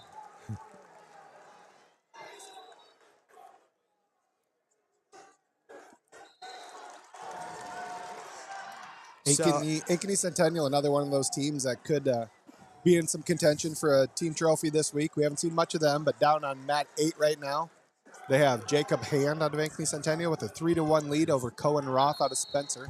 That's at the end of the first period. I tell you what, man. I mean, I know we were talking about Southeast Polk, kind of making a big statement here, but I'm not even seeing them in the top 10 right now, Lars. Yeah. Haven't seen a single guy. Not Did they yet. qualify anybody? Did they miss the bus? They might have. Penner got bars going on over on the down on 3. Dominating down there. He looks like he's locked in down here. Yep, there's the the fall. Big win for the freshman. Of course, we're joking about Southeast Polk. In case you just joined us, the top 8 seeds at each weight do not wrestle this round. They will wrestle here. We're going to start a new round shortly, and they'll all wrestle that round because, guys, they're all ranked really high. Yeah. That's all of them. Kind of a nice favor to have. Like, oh, hey, we don't have a first round match. But currently, though, in the team standings, in the top 10 here, they're going to be coming up here real quick on the screens here. So they're going backwards. Okay, I thought they were going to start them over again. So new match underway on mat 2. That's Jesse Egley out of Fort Dodge, taking on Clayton Isham out of Clear Creek, Amana. So, for those that don't know, how many points can a kid get in this first round for the team? In this round of 24? I am not exactly sure what the advancement points are. The bonuses, you get 2 points for a pin, 1.5 for tech fall, 1 for a major. I'm not sure exactly on this round what the advancement point would be. Down on 7, we got Mason Rothler out of Johnson. He's taking on Gianni Speller out of Waterloo East. I believe that might be Rattler, believe it or not. Grew up with some people with that name. They always said Rattler. Down, familiar last name down in mat 3, McIver Hagerty out of Waverly Shell Rock. Some of the best names. Yeah. He'll be taking on Dane Melchior out of Cedar Rapids Xavier. We got a couple young Hagertys here, of course. Their older brothers, couple-time state champ, now wrestling at Iowa State. They do not grow them small. No, I feel like those kids were born in a weight room. Another familiar name down on mat 5, Grant Gamble out of Waukee. He's taking on Grant Tooney out of Dowling Catholic. They are just 30 seconds into that match on mat 5. Down on 6, it looks like Mason Tilley takes the win over David Thyssen 12-7 in the first round for the City High Little Hawks.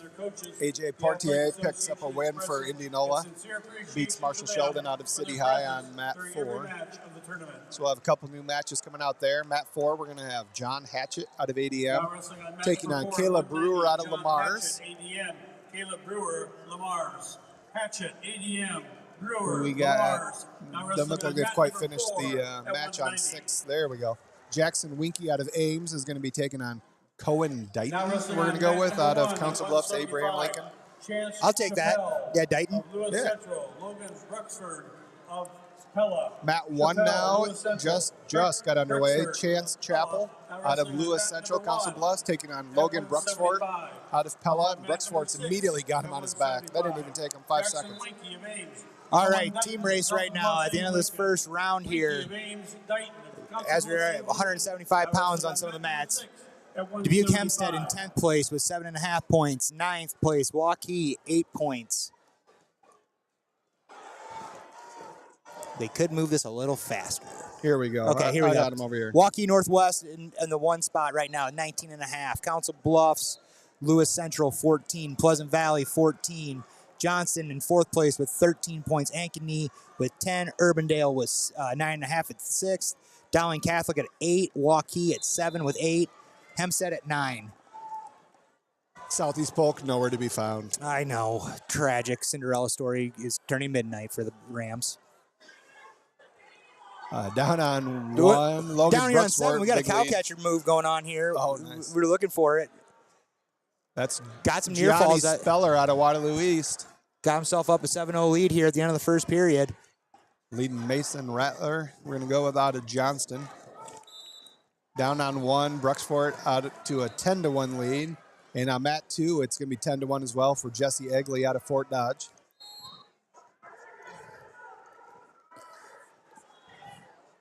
I got I got a traveling shout-out request for a father of a former 3-time state champion, Aiden Noonan. Someone said that he's driving through Nebraska right now listening to the coverage here, and they asked me to give him a shout-out here. So Jason Noonan hauling semis right now for truck country. So he's not giving up on wrestling anytime soon. How's Aiden doing? He's still out in Wyoming? He is. He is finishing up his senior year out there. Obviously, some injuries hadn't gone his way, but at the same time, every time I talk to him, he's loved his experience with his friends, and awesome. And also too, like, he sent me some pictures, man. I'm like, it's hard to wake up in Wyoming not be in a good mood. Yeah, right. Except for, he says like in October they wake up to like 10 inches of snow, but oh wow, got to have that every once in a while. Might be hard to get him back to Cascade area, huh? Actually, I believe that he is coming back. Nice. Yeah, so hopefully he gives back to the sport a little bit. Yeah. I believe he will be at some point. But I know that he's kind of excited to start his career in construction management. So good for him. Always loved watching Aiden. Down here on mat 4, we've got a Southeast Polk Ram coming to the mat. Wow, first one of the day, and it only took 190 pounds. They're one unranked wrestler out here at 190. That'll be LaFoy Hall out of Southeast Polk. He's going to be taking on Brady Shackleton out of Western Dubuque. Hall comes in the 14 seed and Shackleton the 19. Could be a pretty good match down there. Yeah, Brady Shackleton actually was a JV wrestler up until 3 weeks ago. Oh, wow. Yeah. Now he's at the state tournament. Yep. That's a story for you. So, I mean, and that's honestly, one of those things about, 3A now with that third place match to qualify for state. Like, you have a guy that can have a good day and, find himself in that semifinal. It's not a death sentence anymore when you lose that semifinal match. It's like, hey, you still have an opportunity to go to the state tournament. And you can see some of these guys, like, step up when they need to. Absolutely. Cohen Dighton out of Council Bluffs, Abraham Lincoln just picks up the fall. Gets a win over Jackson Winkie out of Ames.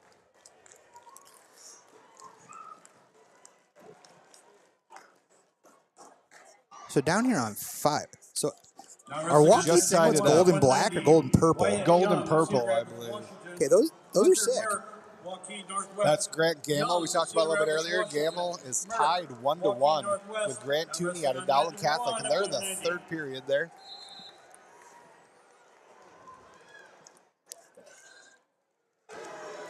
Now wrestling on mat number 6 at 215. Down here on 6, starting off at 215, we got Andy Crowder on Carlisle. He's taking on Nick Milburn on Newton. So, probably in about 10 matches here. Probably one more run through this all the mats. All of a sudden, we're going to start backing down at 106, and we're going to start the round of 16 here. That's where we're going to see some hammers, I think. Mat 3, we got some back points going on for McIver Haggerty. New match down on mat 2. We got Blaine Hike out of Iowa City High with an early takedown, 3-0 lead over Brayton Gipple out of Bondurant Farrar. Hike family's got some guys down here. They're going to be in attendance. They got Blaine here and his 2 first cousins out of West Branch. Cooper and Keaton Gates will be wrestling in 1A coming up here, so a little bit of a family affair for the Hikes. I tell you what, man, like, and that's another thing about the state tournament also too is you get families down here, like, brothers that are we're going to talk about the Schwab boys, we're going to talk about the Adelfingers, when the whole family's Scrantons, when the whole family can come down here and kind of root each other on and kind of be the best workout partners for their brother they can be. Wrestling's a family affair, and that's why we do this sport. Or it makes our sport awesome. So down on 4, scoreless here going into the second period for Brady Skelton and LaFoy Hall.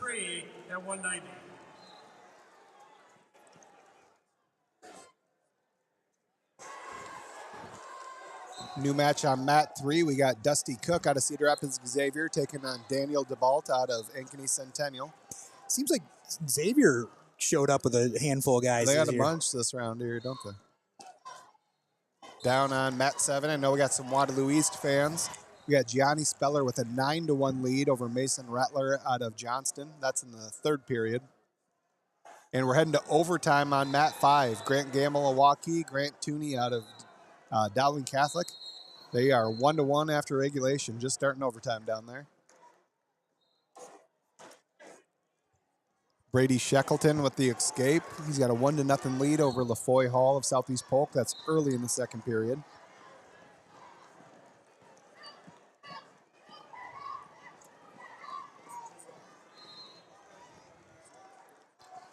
Big takedown there on 3 for Dusty Cook. Has a Turk has a Turk going. Needs to put a little bit more pressure. He gives it up though. LaFoy Hall of Southeast Polk jumps out to a 3-1 lead with the takedown down here on 4.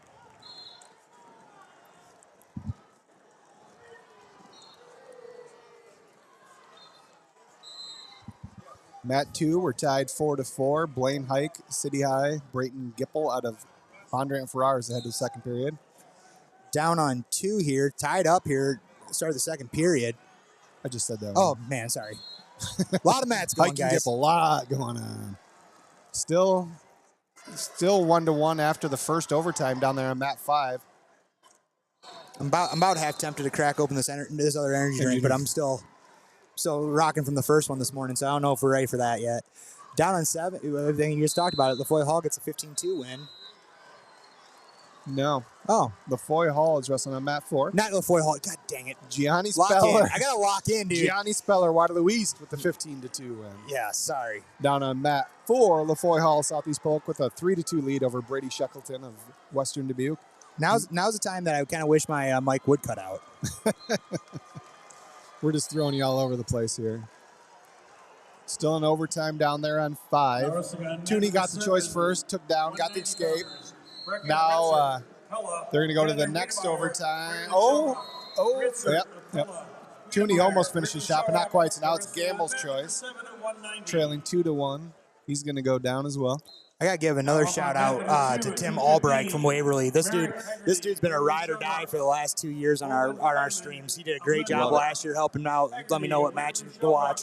You know, he's a soldier, so I want to give him a shout out. He signed on this morning, so shout out to you, Tim. Love it. Tim, you're probably wanting to know mat 2 right now. We got Merrick Haggerty coming out. Is Merrick the freshman or McIver the freshman? Oh, you're testing me here. Because I want to say they're just an 8, like maybe like 1 year gap. I think. I think Merrick might be the freshman and McIver's the sophomore. Yeah. So Merrick gets taken down right away. So Holden Hedeman out of Linmar with a 3-0 lead over Merrick Haggerty. Now wrestling on mat down on 1 here, we're gonna have Owen King out of Muscatine. He's taking on Mason Hendricks out of Waverly. We're starting to see more Waverly guys here. Also on mat 7 is Xander Wiedemeyer out of Waverly, taking on Brecken Ritzert out of Pella. Down on mat 4, still a 3-2 lead for LaFoy Hall out of Southeast Polk over Brady Shackleton out of Western Dubuque. Shackleton gives the stall call up here with a minute left? Yep, just over a minute, minute 8. 3-2 here. I mean, this is one of those things where if you're Shackleton, you got to push the pace here. Yeah, you just got to stall in on LaFoy. You know, if you're not able to get on his legs here, you got to make him work. He's got the lead now, and if you got a stall call, man, this is where you really start pushing the pace. Start throwing fakes in, start getting some head movement in. You know, looks like LaFoy Hall's doing a good job in the hand fight, kind of blocking down a little bit. Yeah, stay in center. Shackleton, though, trying to go up top. Wonder if he's trying to find something here. I don't know. He's kind of trying to go under hooks, but LaFoy Hall doing a good job.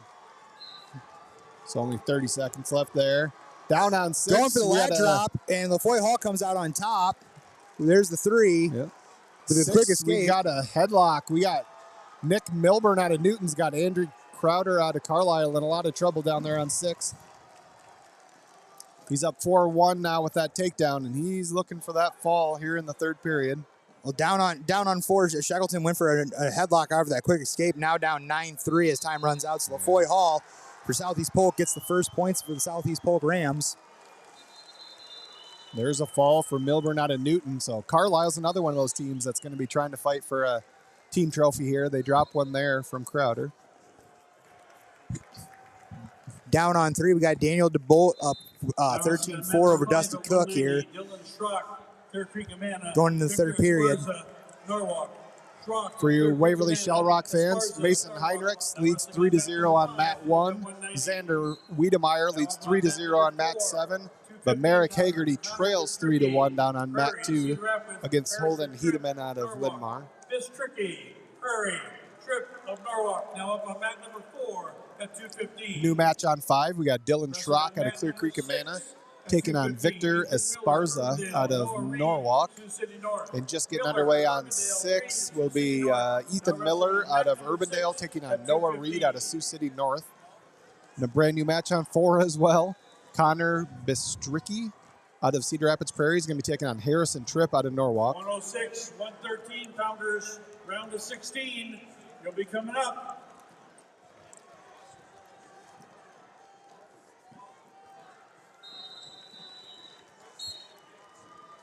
Starting off here on 4. Connor Bistricki out of Prairie and Harrison Tripp just starting off here, 10 seconds in the first period. Down on 2, Holden Heidman holding on to a 6-1 lead here with about 40 seconds left here in the second.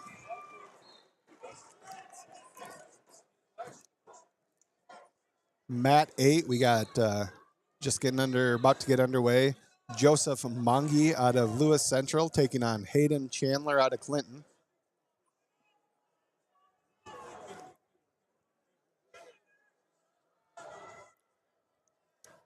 I was told yesterday, this is only Mongi's second year of wrestling. He comes in, I think he's ranked 6th. Wow, that's So impressive. the former state champion out of Southeast Polk, Bryce Fisher's out there coaching him. Said this has kind of become his project. He's been working with Mongi, trying to make him as good as he can. So shout out to Coach Bryce Fisher. That's crazy. Remember, was it last year a kid from Dowling learned how to wrestle pretty much off TikTok and YouTube and made the state tournament? Right. You never know. It's never too late, guys. Get your kids in wrestling. Well, obviously, you think back, I'll always still remember the story of Tony DeVries out of Davenport Assumption. I don't know. I mean, it might be a tall tale. I don't know or not, but I heard he was cut from the basketball team as a freshman or sophomore and then goes out for the wrestling team. That year, he wins a state title. And literally never wrestled before. And I guess according to the story from Josh Watts, former 3-time state champ, he literally walked in the room and said, "Who's the best guy in the room?" And they all pointed to Josh, who, of course, Josh, 3-time state champ, and goes, "All right, I'm going to wrestle him every day." And just literally wrestled him every day. More than 30 athletic trainers from Iowa State will volunteer their time to assist our student athletes. Mason Heinrichs of Waverly out to a 7-0 lead over Owen King of Muscatine down on 1. Mat 2, Holden Hedeman out of Lindmar with a 10-4 lead over Merrick Hagerty out of Waverly. Mat 3, we got Daniel DeBalt out of Ankeny Centennial leading 16-5 over Dusty Cook of Xavier. Mat 4, we are scoreless. Connor Bistricki out of Cedar Rapids Prairie, Harrison Tripp out of Norwalk. Mat 5, it's a 3-2 lead for Victor Esparza out of Norwalk over Dylan Schrock of Clear Creek, Amana. Mat 6, Noah Reed of Sioux City North leads Ethan Miller of Urbandale 3-1. Mat 7, Xander Wiedemeyer of Waverly Shell Rock, actually I believe just picked up a win. And on mat 8, just about to get underway, Andrew Hine out of Waukee taking on Charles Sloan out of Ankeny Centennial. Eric Shares just commented. Of course he did. Is Southeast Polk in trouble going this long before scoring? They're on the board. Yeah, they're finally on the board. I mean, they just picked up a win. I think now Eric is where we see the Cinderella story of Southeast Polk. Coming from being scoreless in that, or scoring one point in the first tournament or first match of the tournament. Mat number 8 at 285. Be curious to see. Hashtag homegrown. Now wrestling on mat Love number it. 3 at 215. Love it. Brayden Richardson, Davenport North. I mean, Bosco's pretty homegrown too. I mean, obviously, yeah, they do it. Everyone does it right. We all are. We're rooting for everyone. We are. I'm all in. I love greatness. Let's bring them all. Some teams, go city. Some teams, go down to Louisiana. I mean, it kind of works that way. Down on 3 here, we got coming from experience. It seems like. Oh yeah, I mean, it was crazy. You know, and then when the Frost brothers transferred to Dowling, I was like, man, like, did someone just steal out of Wallard's playbook? Mat 3, Braden Richardson out of Davenport North taking on Jace Tippett from Northcott. Again, hey, why wrestle 5 or 10 minutes away when we can drive 3 hours to wrestle each other? Right. At 285.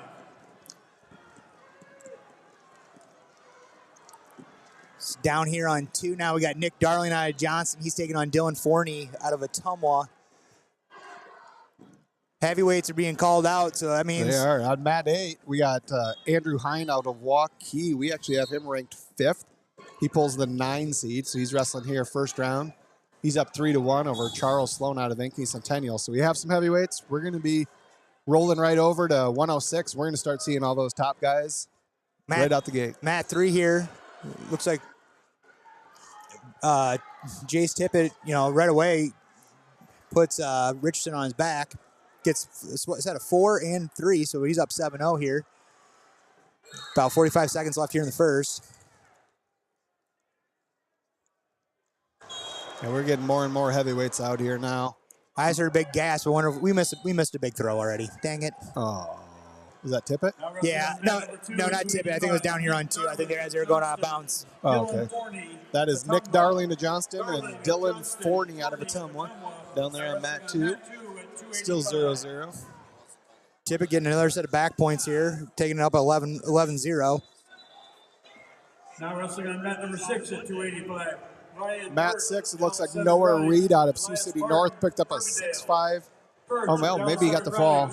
But it went final. Noah Reed and Ethan Miller out of Urbandale. Looks like we have quite a few heavyweights out here now, so we're going to be rolling over to 106 real fast here.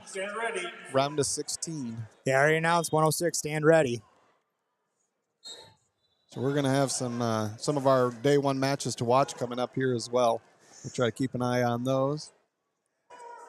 Before we go into the round of 16, I think it's a good time for us to take another quick ad break here, and we'll be right back. At Raider Outdoor Power, we have something for everyone in every price range and for every season. We're your #1 source in the tri-states for lawn and garden equipment, snow equipment, handheld equipment, tractors, gators, grills, and utility vehicles. We offer a full line of new and used products from John Deere, Kubota, Steel, Cub Cadet, Honda, Green Mountain Grills, and many more. Check out Raider Outdoor Power in Dubuque or online at lawnpower.com.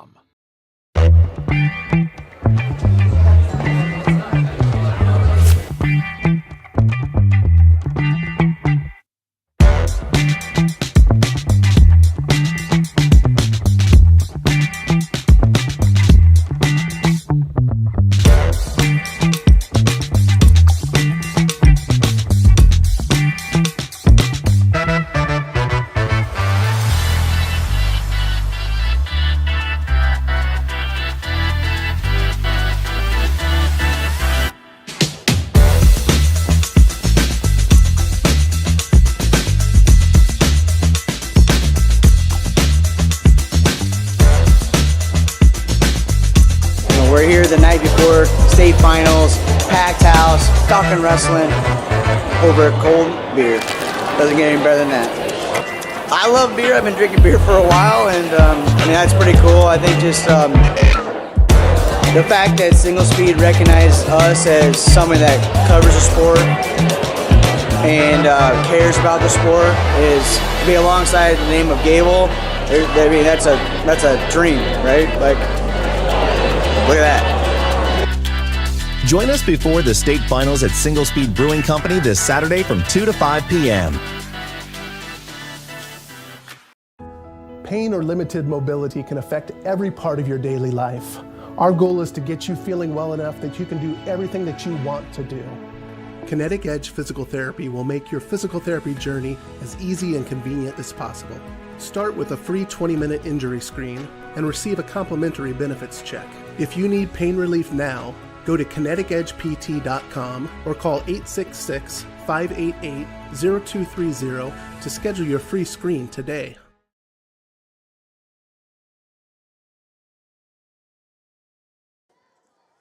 And we're back. Thank you so much to our sponsors again as we are finishing up heavyweights here. Quick roundup. Mat 1, Rondale Kelly from City West, he's up 2-1 on Jackson Hogue. Matt 2. Nick Darling from Johnston up 6-1 over Dylan Forney of Tumwa. Matt 3. Jamarian Fenceroy from Des Moines East. He is tied up right now with Xander Overton. On 4, we got Bryce Stewart out of North Scott tied up with Anthony Snooty out of Cedar Rapids Jefferson. Down on 5, we got Carver Sutton out of ADM tied up with Caden Krause of Dowling Catholic. On 6, we got Ryan Perch of Dallas Center Grimes scoreless over Elias Pardon, Verbendale. On 7, we got Romero Klein down 3-0 on Garrett Kleesner from West Dubuque. Kleesner, actually, as we're talking about this, he's got him in trouble here. He's got him on his back. And then moving over to Mat 8, we got Andrew Hine up 12-2 over Charles Sloan of Ankeny Centennial.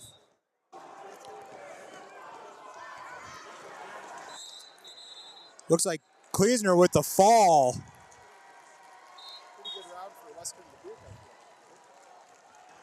Yeah, it was a decent round, you know. Pretty good. They did catch 3 losses, I believe. Casey, Streef, and Thyssen all took losses, but Penner and Kleesner just got wins here. And then, you know, we got Joe Hirsch coming up here on the backside. Or not, front side, yeah, round of 16. Kid that's lost in the blood round the last 2 years. You know, he's kind of due. And then down here on 7, here's the 106 pounders. We got Abe Heisinger from Dubuque Hempstead, the freshman. He's taking on Greeter out of Pleasant Valley. Another district rematch. No, I take that back. I do take that back. It is not a district rematch. They were on opposite sides. I keep getting West Dubuque and Hempstead mixed up. West Dubuque was in the Pleasant Valley district. Oh. Heisinger, though, I mean, you've seen him coming up through from the age. I mean, I think he's gonna be one of those guys you got to watch. You know, in the future, he's tough as nails. For sure. Down on 1 here, Randall Kelly from City West. He gets the win 3-1 over Jackson Hogue of Lamar's. We had a fall down on Mat 6. That's Ryan Persh out of Dallas Center Grimes picking up the fall over Pardon out of Urbandale at heavyweight. So we expect to start seeing a lot of these 6-pounders. This will be the round of 16 coming out here. Again, everybody will wrestle tomorrow. So the guys who lost that first round that just is completing won't wrestle again today. They'll wrestle tomorrow. This is round of 16. Losers of these matches will fall back and wrestle those guys that lost this morning already. Winners will advance to the quarterfinals tomorrow. Down on 1, we got Chase Miller of Cedar Falls taking on Oliver Lang out of Valley West Des Moines. Yeah, we're going to start getting into some real good ranked matchups here. This is where hopefully Lars' laptop is running or still running. Hopefully hold up a little bit. Forgot my cord downstairs, but we'll make it work. We got phones. We got our own personal handheld computers, too. Yeah. Technology's so great. We even got it on our watches if we need to. Right. Nick Darling of Johnston at heavyweight picks up a 6-1 win down on Mat 2. Now on Mat 6, 106 pounds, we got Isaac Bierman out of Johnston taking on Chase Watkinson out of Cedar Rapids Prairie. Watkinson out of Prairie, man, he has had a year. You know, I've seen him do a lot of good work this season, and you know, out of everyone that's been given Abe Heisinger fits this year, I mean, it's definitely been Chase Watkinson. You know, he's pretty talented. Yeah, that's another one of those kids we've seen for years and years and years coming up the ranks. Was a little bit undersized last year. Had Munson at 6, had to kind of go up to 13, but he's looking real tough right now. Yeah, he's just hit that slide by. He just hit a really nice slide by out of bounds, and it was basically like, see ya. Yeah. We got Watkinson ranked 5th coming into the tournament. Bierman ranked 12th, so we're starting to see some ranked matchups. Same thing, you know. On 1 is Chase Miller, Oliver Lang. That's 7 versus 11. So we're really getting into the thick of it already this morning. Down on 7, Abe Heisinger up at 3-0 with 27 seconds left here in the first. Mat 8, we'll focus just a little bit on Mat 8 as well. That's one of our matches to watch for day 1. So we've got Cruz Gannon, ranked number 4 out of Dowling Catholic. Be taking on number 8, Xander Mance out of Lewis Central. And he's up to a 6-1 lead right now on Mance. Chase Watkinson, Cruz Gannon, Prairie, that Cedar is. Rapids. Another freshman, Dearden Johnson, dynamite freshman out of Watkinson, Dowling Prairie, Catholic. Cedar Rapids. Now wrestling mat number 6, 106. Down here on 2, Now wrestling mat Eddie number Woody 8, out of Southeast 106 Polk. pounds. He's putting Tatum Deppy in Lewis trouble Central, right away with the fall in the first period. Dowling Catholic. 16 seconds? Lewis Yeah. Central, No, minute Gannon, 16. Yeah. Dowling Catholic. Now wrestling I mat number 8, I haven't really followed this Eddie Woody up until the last couple weeks, but I mean, that match I saw right there, he's as advertised. Yeah, he's the real deal, and no doubt about that. You know, I just hope, hopefully if there's any Southeast Polk Ankeny matches, hopefully they don't throw everyone out of here. Because, I mean, it could be a long day getting people out of here before we can start wrestling again. Oh, let's not get people too fired up early in the morning. I'm sorry. I kind of like it. You said you were feeling rowdy this morning. So. I am. I'm trying to be good. I think my computer just died. R.I.P. largest computer. That's all right. We got this. So here on... So now we got 2 heavyweight matches going on still, but otherwise we are in the full swing down on 3. We're already on 13 on 3. We got Nico DeSalvo out of Southeast Polk, the 1 seed, taking on Isaiah Martinez-Ruiz out of Norwalk. Again, another one of those as advertised kids out of Southeast Polk, Nico DeSalvo. The Ruiz in on the legs right away, but Salvo's just taking his time, finds a corner. Looking for a cradle over here already. Man, it's almost like he was trained by David Taylor on how to cut a Right. corner. There's a takedown for DeSalvo. Good match going on mat 1. Chase Miller out of Cedar Falls leading 6-4 over Oliver Lang out of West Des Moines Valley. That mat 8 we talked about was one of our matches to watch this morning. Cruz Gannon out of Dowling Catholic with a 6-2 lead over Xander Mans out of Lewis Central Council Bluffs.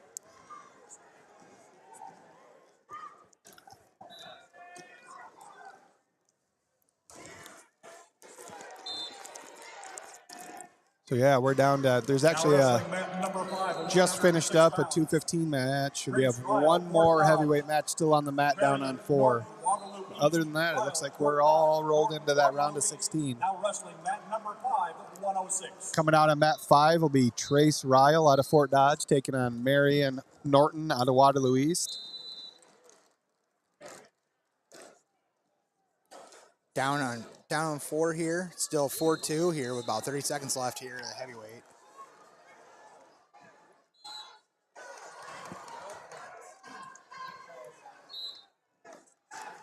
Benjamin Walsh of Ankeny down on mat 2 now.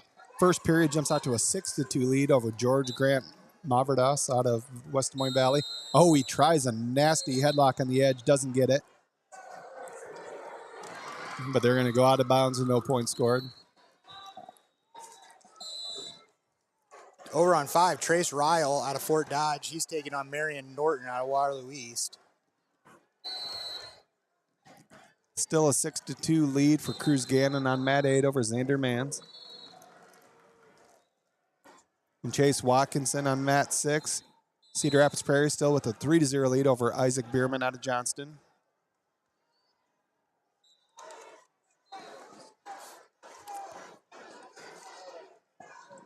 Young Mr. Heisinger putting on a show on 7, leading 7-0 over Lucas Reeder of Pleasant Valley. That's in the 3rd period.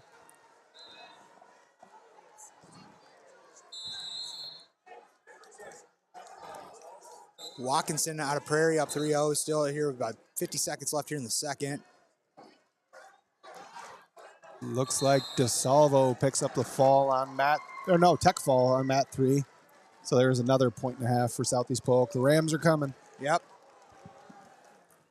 Now that we finally get them on the mat.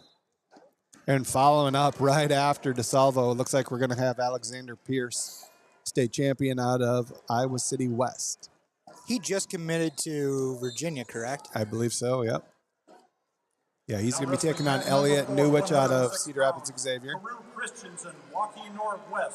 Mat 4, heavyweights over. Rolling back around, we got number 2, Carew Christensen out of Waukee Northwest. Be taking on Kent Montgomery out of Newton. Now wrestling mat number 3 at 113. Elliot Gunawa, Xavier Cedar Rapids. Alexander Pierce, Iowa City West. Gunawa, Xavier Gunawa, they're saying. Pierce, Elliot Iowa City Gunawa West. out of that Now is what the wrestling announcer's match saying. number Gunawa, okay. I said Newich or something, but Well, Pierce Pierce- immediately has him on his back. Yes. Quick right in a jiffy. Matt 8, Cruz Gannon builds his lead up to 9-3 over Xander Mance out of Council Bluffs, Lewis Central. Pierce is wrestling like he just found out the Dippin' Dots stand's open. Yeah. Came here for the strawberry smoothies. Matt 1, look at that score. 13-12 now in the third period. Chase Miller, Cedar Falls, leads Oliver Lang out of West Des Moines Valley. 25 seconds left. Lang's in on a shot.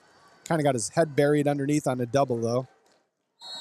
We're going to call a stalemate, so they'll get a restart with 19 seconds left. 13-12. Got Coach Whelan, Coach Casey Young over there in the corner. Boy, that's a barn burner down there. Yeah. There's a shot out of Lang again. Oh, Miller comes around for the 3. good match, though. Yeah, heck of a match, but looks like Miller's going to pull that one out. 5 seconds left, and that is 16-12. So Chase Miller out of Cedar Falls moving on to the quarterfinals here at 106 pounds. Heisinger with the 10-1 win. He moves on to tomorrow. Xander Mance, match to watch down here at 106, making a little comeback on Mat 8, but he's going to fall short. So Cruz Gannon of Dowling Catholic beats Mans 9-7 to advance to the quarterfinals. Their question to make sure that it was right call. The ref said yes, it was. Wrestling mat number 7, 113. Kipton Lewis, Waverly Shellrock. I believe that's Coach James Mans Fuller, down there in the Fort corner, Madison. talking Lewis, to the ref. Waverly Shellrock, Fuller, Fort Madison. Now wrestling mat number 7, 113. Down Now here on- on 3, we got Now wrestling Matt number Tran 1 out of Iowa City West. He's taking on Sylvester Cody out of Waterloo West. Landon Takedown Gottschalk, right away there for Tran. Cahill, I'm assuming Pierce must have gotten a fall. I did not Yes, see the he end of did. that one. Gottschalk. Matt 2 should be a pretty good match. Joey Cahill out of Waukee Northwest. Matt 1 will be taking on Landon Gottschalk out of Bettendorf. Matt 2 is Benjamin Walsh out of Ankeny, leading 6-2. Tranmer, Council Bluffs, Abraham Lincoln. Cahill up 3-0 already on Gottschalk. Tranmer, Council Bluffs, Abraham Lincoln. New match on Matt 8 at 106. Number 2 seed Braxton Hutchinson out of Burlington, taking on Braden Trammer out of Council Bluffs. Abraham Lincoln, looks like. Hutchinson immediately in on a shot. Matt 7, young Kipton Lewis out of Waverly Shellrock. Oh, maybe that one's over. There's nobody on the mat right now. It still says his name on there, but he might have pulled off that win already. Looks like we're going to have now Jake Knight out of Bettendorf, state champion, headed to Oklahoma University. He's going to be taking on Carson Palmer out of Pleasant Valley. Carson Palmer. We are not pulling old retired quarterbacks out here, are we? Oh, no. Is there Matt Liner coming up? Maybe. Okay. We're saying that he's heading to Oklahoma, but he's still got another year left here. He's kind of forgot that he's a junior. Him and Drayshawn both are juniors. So, we get to see those guys a lot in the next couple of years. Down there on Mat 5, Trace Ryle out of Fort Dodge has now built up a 9-0 lead over Marion Norton of Waterloo East. That is in the third period. Number 2, 120. Now wrestling mat number 6 at 113. Looks like Gottschalk on Mat 1 picks up a takedown. He's now going to take a 5-4 lead over Joey Cahill out of Waukee Northwest. Gottschalk's, he was a blood round guy last year.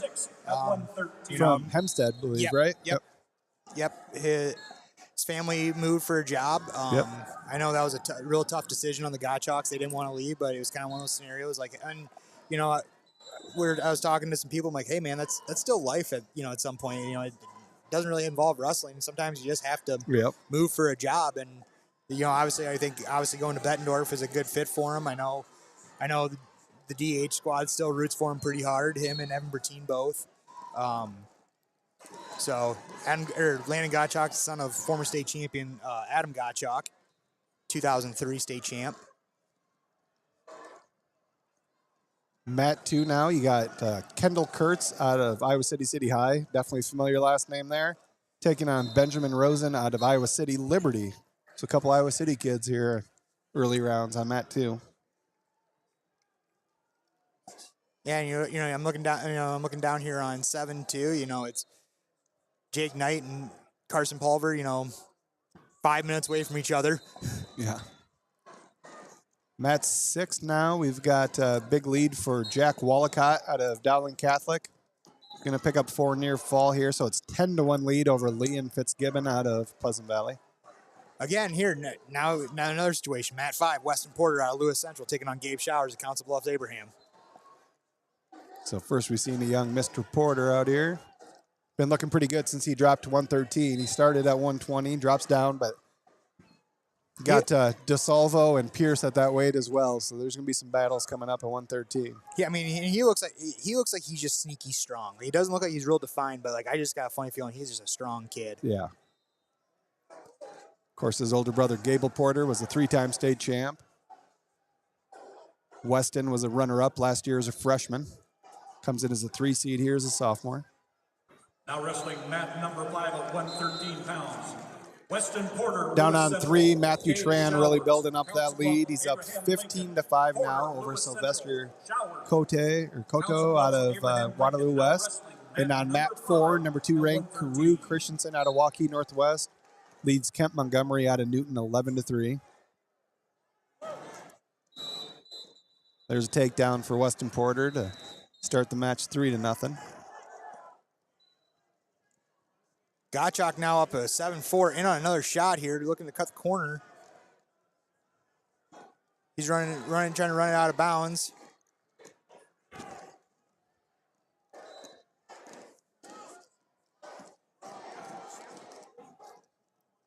We get a shout out from Colorado. Thanks, Russell Meyer, for listening.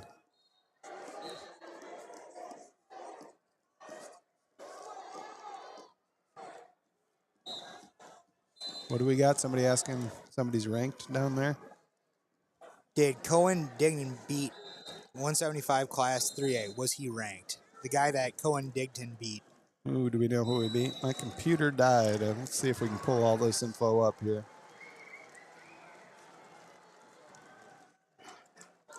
Do we know who we beat? A lot of those guys in that first round were not ranked real high. Again, that's none of the top 8 seeds wrestled, but let's take a look here. So we got a fall going on here on 6. Cohen Dighton beat Jackson Winky out of Ames. There was a tech fall actually on mat 6. Walcott out of Dowling Catholic beats Liam Fitzgibbon 19-2. Dighton beat Winky out of Ames, who was not in our top 12. Who's not ranked either.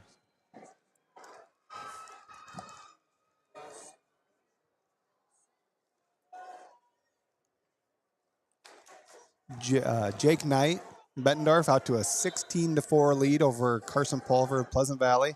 That's only in the second period down on mat 7. Jack Wallicott pours it on down on mat 6. And big mat return there. They're calling locked hands, though. Where at? Down on 3. Oh, for Matthew Tran. Jake Knight picks up the win. Technical fall over Carson Pulver down on mat 7. Cahill must have gotten a takedown on mat 1. He leads Gottschalk 8-7 now in the third period. Cahill with the lead. Down on 5. Porter looking for the fall here. About a minute 12 left here. Porter catches the side of the headlock there. He's very familiar in this position. Yeah, over a minute left here in the second period. That's a long time for Showers to try to fight. Waverly Shellrock, Matt Prime, Southeast Polk. Keller, Waverly Shellrock. Another Southeast Polk out here now at 120. Mat 6, Matt Prime taking on Kane Keller out of Waverly Shellrock. Prime picks up a pretty quick takedown down there for a 3-0 lead. Down on 7, we got Elijah Hyatt out of Dubuque Hempstead. He's taking on Malik DeBow, the 4 seed. I believe. I don't think they wrestled each other. They wrestled in the duel because Hyatt started the season at 20 and Penn started at 26, and then they did a flip flop in the middle of the season. So I am curious to see how this match goes. DeBow, obviously a tough kid. He's been, turning state placer from last year. Hyatt also returning state placer. Josh Bergkamp, Dowling Catholic. Matt Dale 4, Vandermark, Dylan Munson, Cedar Rapids Prairie, out to a 3-0 lead in the first over Kobe Pfizer out of Bondurant Farrar. Matt 2, that's Kendall Kurtz out of City High, now with a 9-1 lead over Benjamin Rosen out of Iowa City Liberty in the third period. Joey Cahill gets the 8-7 win over Landon Gottschalk. Nice match down there. Good comeback for Cahill. Matthew Tran, did he get that takedown there? No. But he's going to win 17-5. Matthew Tran of Iowa City West moves on to the quarterfinals. Now wrestling mat number 1 at 120. On mat 8, Caleb Arroyo of Urbandale taking on Mitchell Pins out of Dubuque Hempstead. Arroyo, Urbandale, Pins, Dubuque Hempstead. Mitchie Pins, three-time state medalist. Yeah. One of the cooler wrestling names out there. Brother Joey Pins, who set the tech fall record at Wartburg, so I now only refer to him as Joey Tech Falls. I like it. Down on 6, Southeast Polk pulls off another fall here. Matt Prine over Kane Keller. 126 pounds. Christian Castillo, Ames, Danny Cleveland, Sioux City East. Down on 4, Kobe Castillo, Pfizer and Dylan Munson. Ames, Cleveland, Munson up Sioux City 7-0 right East. now over Wrestling Pfizer. Number 3 at 126 pounds. Prine finishes up and looks like Polk's coming right back out on mat 6. Well, according to Eric Shares, if everyone from Southeast Polk finishes 2 below ranking, and the score is the same bonus as last year, they scored 217.5 points. Not quite the record, but they'll all have to finish 2 spots below the ranking. Yes. So this will bring out state champion Carter Pearson out of Southeast Polk at mat 6, taking on Jack Foster out of Cedar Rapids Xavier. Pearson heading into Ames, Iowa next year to wrestle for Iowa State. Kendall Kurtz picks up a 19-2 tech fall down on mat 2 over Benjamin Rosen. Big win for City High there. And mat 3 now, we got number 1 ranked Christian Castillo out of Ames. He's got a quick 9-2 lead over Danny Cleveland of Sioux City East. 40 seconds in that match, 3 takedowns. Not sure if you're real familiar with Castillo or have had a chance to watch him yet. But. I've seen his resume, and it's as advertised. You know, Super 32 winner, going to Iowa State next year. I believe he was from Sunnyside, Arizona. I think so. He is, like you say, as advertised. He's a real deal. He's fun to watch. And just putting on a freaking takedown clinic, it looks like. He's hitting takedown 4, 1 minute in. And he cuts him again. Down on mat 5, Cale Vandermark having a phenomenal year for Ankeny Centennial. He's up 18-5 now over Josh Bergkamp at the Dowling Catholic. And that's first period as well. 18-5, 18-6 now, and there's the tech fall. 21-6, a minute 24 into the match. He puts up 21 points for Cale Vandermark. Just points in bunches. Down on 7, Malik DeBow up 8-4 on Elijah Hyatt. Matt 8 currently on the big board says Grayson Manning has -3 points. I don't know if I've ever seen that one. Well, what happens is if you try to get a takedown and then you don't get the takedown, it's They're actually gonna take negative. it away? Yeah, it's negative. Okay. There you go. So I believe it's actually 0-0. The big board shows Grayson Manning at -3, so that's quite a sight to be seen. General Thompson Johnson, Avery Van Zelderen, Dallas Center Grimes. Thompson Johnston, Van Zelderen, Dallas Center Grimes. We talked about Carter Pearson just getting underway on mat 6. Well, he's already up 10-2. Mitch Pinn's going for a tilt action here. Oh, was going for a tilt and got put through his back, but he finds his way through. No exchange. Number 3 at 126. But it looks like number 5 at 132. looks like Arroyo's going for a Jonesy. Finds it. He finds the Jonesy, but still hasn't gotten the swipes yet. Central, Murphy, Dubuque Hempstead, Short, Lewis Central now wrestling that. Pins finds a way to pass the leg through. Pins coming out waterfall position. Potentially dangerous here. Going to start back on feet. Good fight out of Mitchell Pins there. I mean, was getting Jonesy up, found his hips underneath him, and then managed to find a way to grab an ankle and just scramble through that position. Dylan Munson out of Cedar Rapids Prairie with a 13-2 lead now over Colby Pfizer out of Bondurant on mat 4. Carter Pearson Picks up another technical fall for Southeast Polk Rams. So Polk really rolling here in the early going of this round. Down on mat 8, they got the score fixed. Grayson Manning out of Waukee Northwest leads 4-0 over Ashton Grace out of Atumwa. Grace, the 5 seed coming in. So you hit a 7-point move? I would guess. Oh, now it is 7-0, so. Yeah. No, well, no, I was saying. I know. It So was -3 to hit a now 7-point 7. move. Now Maybe you're it was a back 10-point move. It's math, really. Right? Down here on 5, we got Mitchell Murphy taking on Carter Shorts out of Lewis Central. That's another 8-9 matchup. We did have somebody asking about Shorsh earlier. This is his first match as the 8 seed. Underway now on mat 6 is Evan Pullis out of Linmar taking on Aiden Beck out of Dallas Center Grimes. Wow. Pins was in on a takedown. Got rolled through into a Jonesy again. I don't know if they gave him takedown or not. Looked almost like they were counting something, but Yeah. I don't know. Arroyo trying to roll him back through, kick that leg over. They're in quite a situation. I was going to say, he should, in all intents and purposes, have a it. takedown, I would think. But no, he's rolling. Again, Pin's doing a really good job of rolling through. There's still no points, though, on the board. But now, they're counting back for Pins there. Yeah.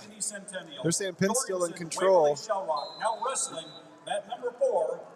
I got a funny feeling there might be a little chit chat probably. Yeah, they're gonna. No, there's definitely gonna be some talk there. They gave 2 near fall to Pins. He was kind of in a tilt situation and looked like maybe would be giving up some back points. Instead, he gets them. Over on mat 2, Avery Van Zelderen from Dallas Center Grimes up 7-1 over Chandrell Thompson out of Johnston. And we also haven't talked much about mat 3, Carter Siebel out of Pleasant Valley with a 6-2 lead over Stony Wood out of Indianola. DeBow up 11-5 here there on 7 over Hyatt. As time wanders down, about 45 seconds left here, doing just a workmanlike job on top. Sure. Man, this freaking Pins and Arao match is just... They're just rolling all over the place. Yeah, just Scramble City. They're going to say Pins still in control as the second period ends. Down on 6 here. Evan Paulus and Aiden Beck. Beck is up 6-1. About 30 seconds left here in the first. Underway on mat 4, 8-9. Andrew Rowland out of Ankeny Centennial taking on Easton Jorgensen out of Waverly Shell Rock. Looks like Jorgensen picks up the takedown there. Now leads 3-0. Mitchell Murphy picks up a takedown right on the edge to take a 3-1 lead over Carter Shorsh out of Lewis Central. Just pretty sure I just heard his dad. Might be one of the louder voices next to a certain Bondurant for our dad that we know very well. We know very well. You hear a takedown out of one of those two guys. And Murphy does get called for stalling, though, on the edge for not moving up off those legs. They're going to go back to the center with a 3-1 lead for Murphy. Pins up 7-0 here with about a minute 50 left. Malik DeBow finishes off a major decision over Elijah Hyatt down on mat 7. So you're asking them Shore's score right now. He is down 3-1 to Mitchell Murphy with about 30 seconds left here in the second. Murphy hanging in on a leg. 126 pounds. Murphy's on top, though, right? He's already in control. Simpson, Cedar Falls, Braddock, Boone, now wrestling. Shore's trying to get those hips out from underneath him. Going to go stalemate, but only 8 seconds left in the second period as they head back to the center.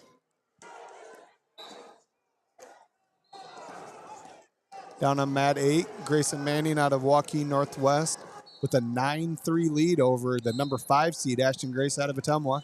Manning looking to come around on a reversal as well. Oh, nice job by Grace kicking his hips over. He's got Manning in trouble. Oh, boy. He's got Manning. Manning was trying to come around, and there's the fall. Trailing 9-3, Ashton Grace of Atumwa picks up the fall. Ashton Grace, I believe, is a senior, correct?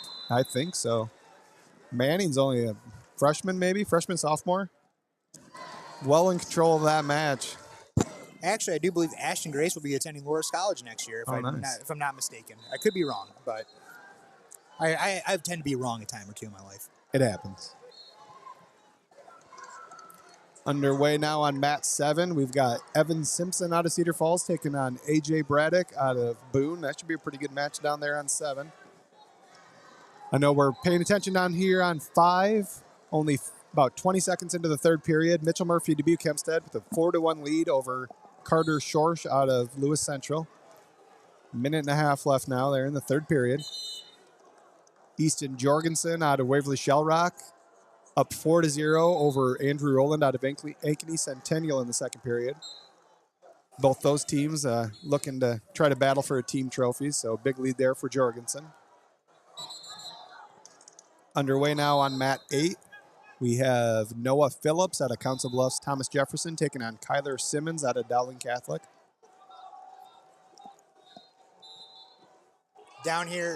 Back down here on 5, Murphy's extended to a 7-1 lead right now.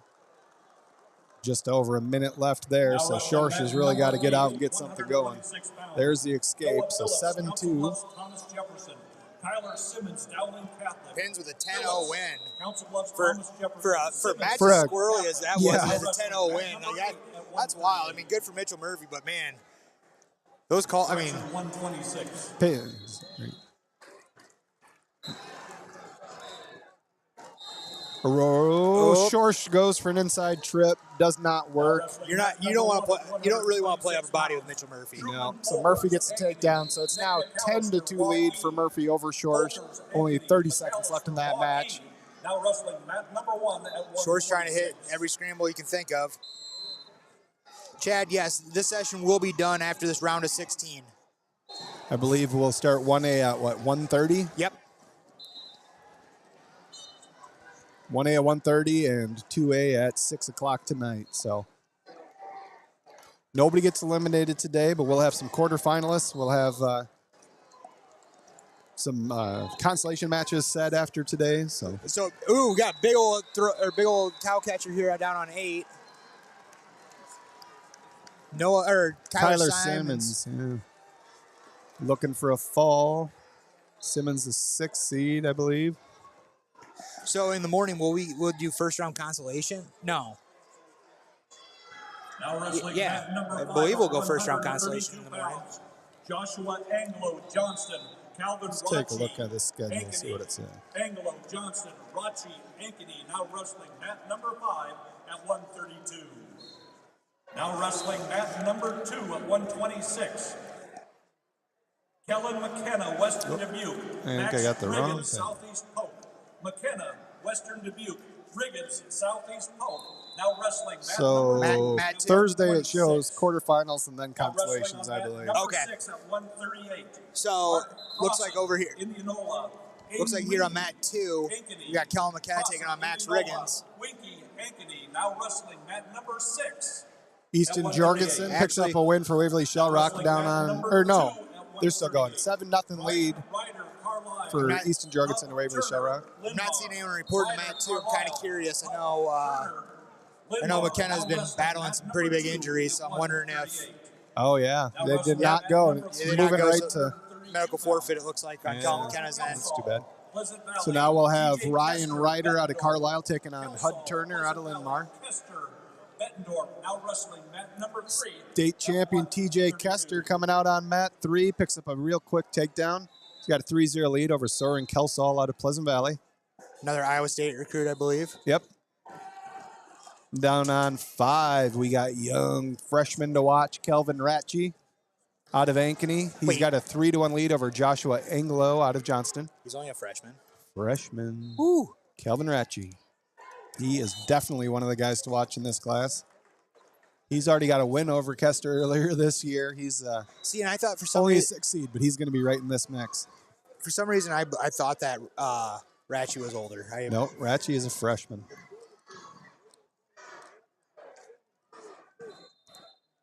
Down on mat 7, we head to the third period, still scoreless.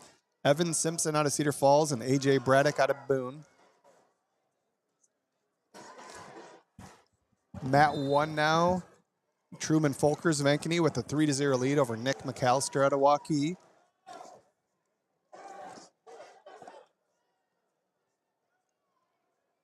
Just about to get underway on mat 4. We've got Aiden Serrano of Carlisle going to take on Luis Alvalos out of Council Bluffs, Abraham Lincoln.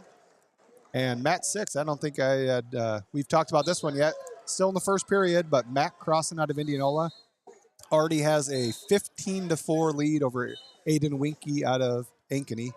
So some of these top dogs, these young guns, are looking to build some bonus points for their teams here early on. We've seen a lot out of Polk, a lot of these guys. Crossan a sophomore, I believe. Crossan's a sophomore. Yep. Currently ranked number 1. One Fargo as an 8th grader. Not bad. Not bad. He's pretty good at wrestling. Kester with the pin over on mat 3. Luis Avalos, Council Bluffs, Abraham Lincoln. Serrano Carlisle, Avalos, Council Bluffs, Abraham Lincoln, now wrestling mat number 4 at 132. Going just coming out on mat 3 now, we'll have Will Oberbrockling of Southeast Polk taking on Lincoln Miller out of Waukee. Now wrestling mat number 3 at 138. Ryan Ryder picks up a takedown down on mat 1 for Carlisle. Leads Hud Turner Linmar 3-0. Miller Waukee now wrestling mat number 3 at 138. Looks like Ratchie got an escape down on mat 5. They're in the second period. He leads 4-1 over Joshua Anglo out of Johnston. Ratchie was kind of an ill-advised shot. Anglo tries to come around behind, now drops into an ankle right on the edge. Refs conferring down there. There's the 3. So Anglo picks up a takedown right on the edge to tie it. Him and Kelvin Ratchie are 4-4 here in the second period. Again, not a great shot out of Ratchie. Got Cradle down here on 4. That's Aiden Serrano out of Carlisle. There's the fall. First period. I mean, really good technique there. Outside single. Avalos hangs his head a little bit. Yeah, sank his head posted, and Serrano just caught it and just buried him with it.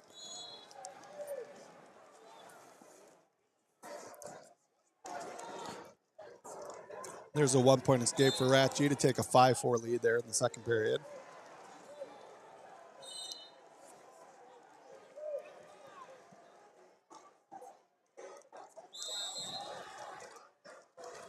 Looks like A.J. Braddock finally got on the board down on 7, so he leads 2-0 over Evan Simpson of Cedar Falls. Over Brockling looking for the fall over here. That is going to be a final. A.J. Braddock of Boone moves into the quarterfinals. Oberbrockling, I tell you what, has been wrestling lights out lately. That's one of those guys for Polk that has really poured it on. You know, you knew you had DeSalvo, you knew you had Woody and Pearson and some of those guys. But guys like Oberbrockling have really made that jump of like very, very capable of making it Saturday night and just pouring on the points for Polk. Again, he's one of those guys that, you know, everyone's going to have to, if they want to do, if they want to take this team record, everyone's got to do their part. Yep. I don't, there's some people that like to say, like, you know, these really good guys will go out, take them down, let them up, take them down, let them up. But if your goal is to set that, no. Get a takedown, look for the fall, get off the mat. Yeah. People know how good a takedown you hit. You don't need to put on a clinic. You get them down here, you might want to keep them down.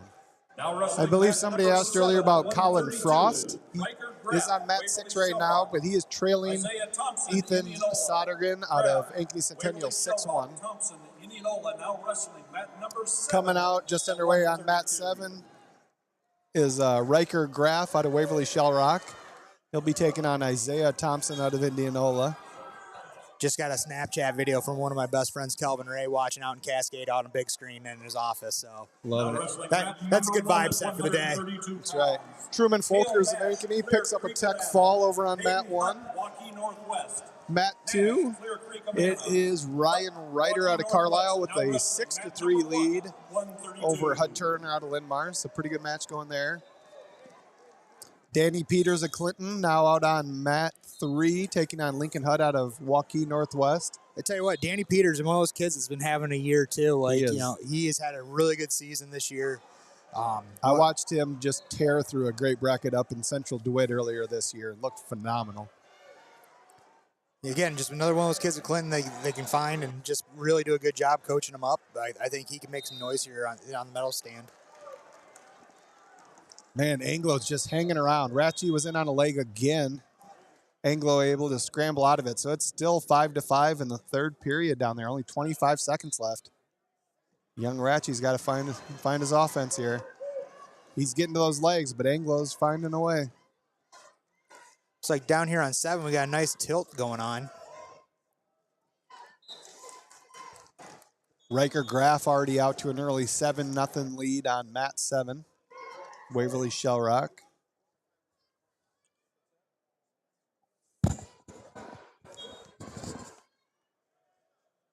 Just underway on mat 4. We've got Braxton Winky out of Ames taking on Easton Beeler out of Spencer. Actually, they're just into the second period, excuse me, but still scoreless.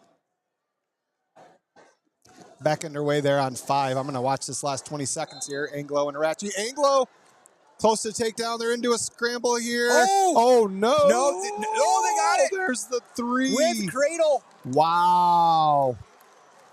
Well, there's your Wow. first big upset of the tournament. Big upset. Joshua Anglo Johnston knocks off the freshman Kelvin Ratchy out of Ankeny. So Anglo move into the quarterfinals. So this is where, if you're Calvin Ratchy right now, this is one of those things like, hey, Gut check. gut check time. You gotta bite your lip and push through, because obviously, he had goals of, making that Saturday night. Now it's gone. It's like, hey, now you gotta go, the old Gable line, go get the next best big thing. Yep. Or next best thing. And so, he's gonna be hurt. He's gonna be hurting this morning, but it's kind of actually one of the advantages of probably having this morning session too. You get that upset, you're gonna have a little bit more time to kind of regroup and refocus. Be able to lick your wounds for a little bit, but then Don't wrestle until tomorrow. You got a full day. Go home and talk to your coaches, talk to your family. His family's definitely been through it. His father, Kirk, was a state champ. His older brother's state champ, currently at Iowa. A lot of wrestling in their history and their blood. Great, great family. They'll get him reset. Expect Kelvin to come back with a vengeance tomorrow. over on 5, big scrambles going on here with Cole Krutzfelt and Cameron Bennett.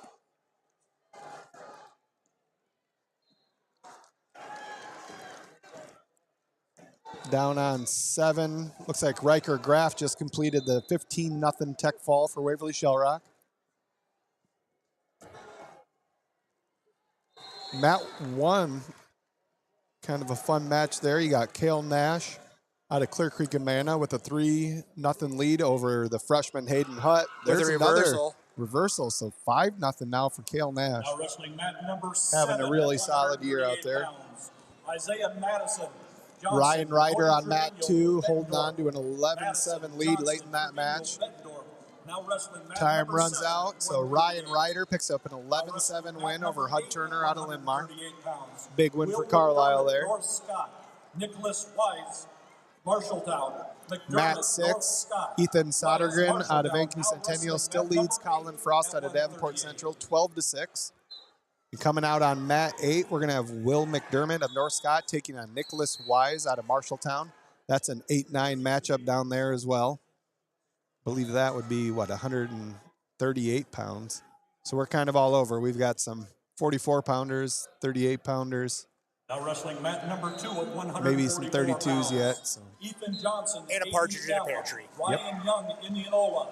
Johnston, ADM. State tournament's got it all, Young, folks. Now wrestling mat number 2, 144. Speaking of, we might as well do a quick plug here. In between sessions, if you guys are looking for something, Buzzard Billy's in the basement. IAwrestle will have their merch stand available. Also, one of the better setups that you can have if you want to get something quick to eat. They do a really good job of getting food down there right away. But also, when you're down there, hey, IAwrestle has a great merch stand. Go get your guys' IA hookup gear with hats, shirts, jackets, name it. Stephanie Hager's down there. She's got anything and everything you could ever want. Just straight hustling.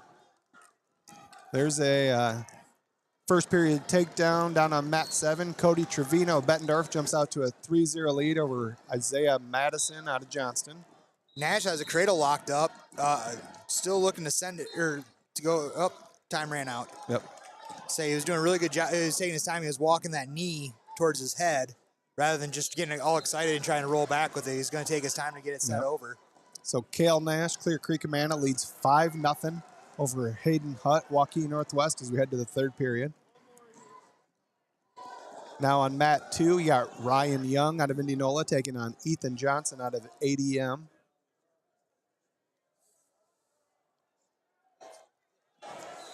And the other Hutt brothers on mat 3. They're right next to each other on 1 and 3, both trailing. Mat 3, Danny Peters of Clinton leads 11-4 over Lincoln Hutt of Waukee Northwest. And Cole Crutchfeld looking for some near fall down on 5. Looks like he's holding 4, still got the hold though. But he leads 5-0, about to be 9-0. Ooh, Ethan Johnson with the early takedown, first period takedown to lead Ryan Young of Indianola 3-0.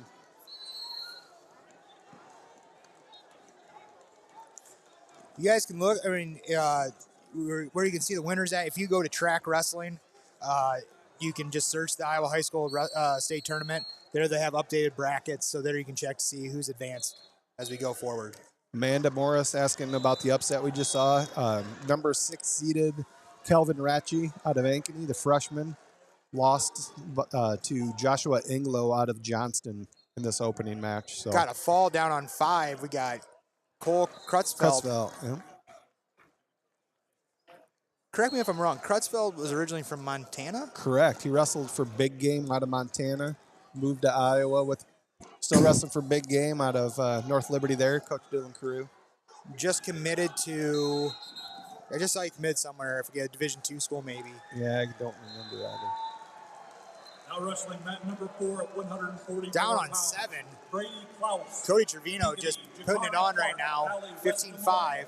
Klaus Ankeny, Clark, Valley West Des Moines.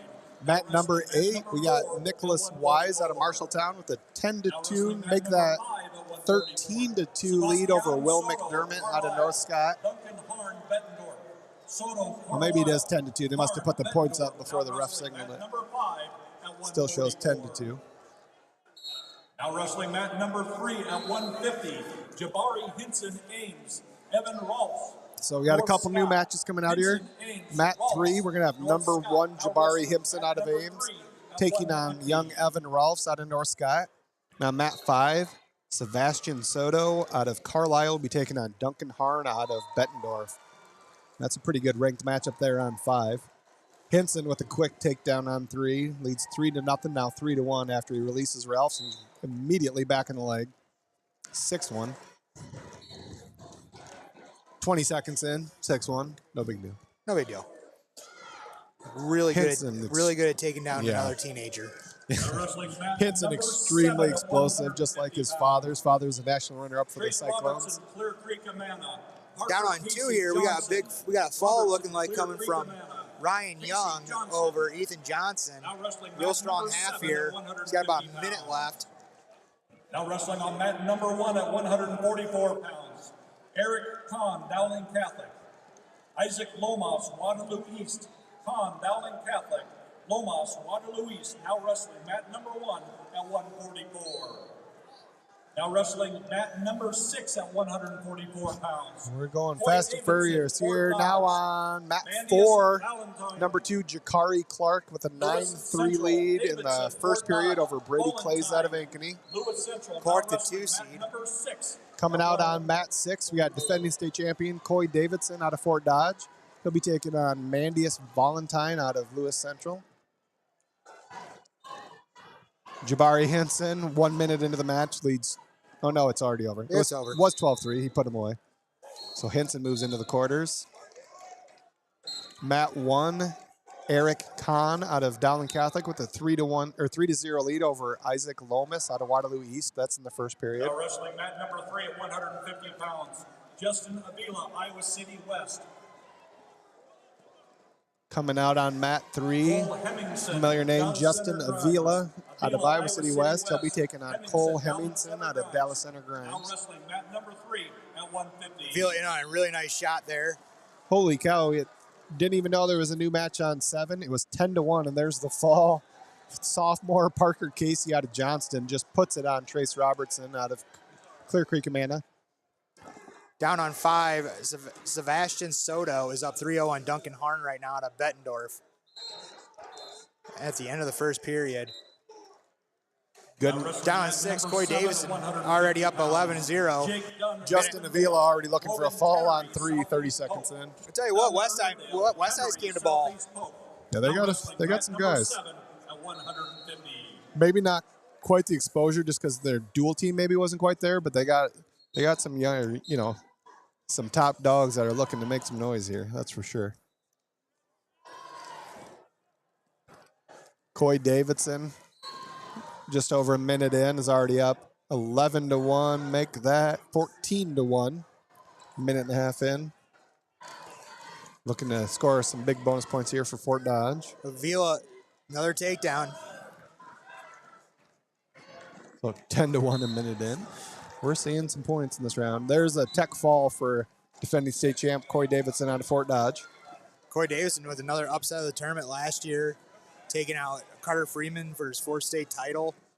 That kid was dialed in all year last year. I think, yeah. and he's definitely made a statement this year as well.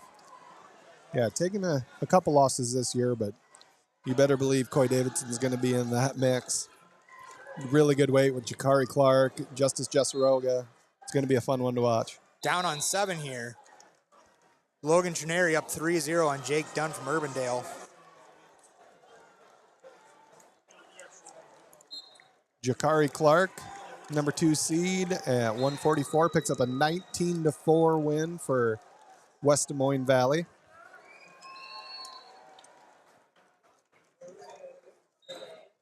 Eric Kuhn of Dowling Catholic picks up a fall at 144 down on mat 1. Defeats Isaac Lomas out of Waterloo East. Down here on 6, Brady Rissman taking on Isaac Broll out of Ankeny Centennial. Now wrestling mat number This is a 4, 12-5. 50 pounds. Brady Jennings Clinton, Noah Hawk Irwin Linmar. Right away, Broll in on a nice takedown there on Rissman. Yeah, we're going to find out a big jump here for a young guy like this. Brule is. Now wrestling mat number 1 at Rules are the as option. tough as they come. He's willing to start him on his feet. Now up on mat 4, we're going to have Brady Jennings of Clinton taking on Noah Hawk Irwin, another one of those young guns out of Linmar. Now wrestling mat number 2 at Mat 7, Sebastian Soto out to a 7-0 lead over Duncan Harn of Bettendorf. That is just starting the third period. Avila looking for the fall here. There's the fall for Avila. More bonus points for Iowa City West. Mat number 2 at 144. A couple new matches on mats 1 and 2. We got Cash Johnson of Ankeny taking on Elijah Blewett out of Indianola. And we got Trenton Byers of Council Bluffs, Abraham Lincoln taking on Nolan Howell out of Clear Creek, Amana. Looks like Howell just picked up a takedown there on mat 2. 3-0 lead.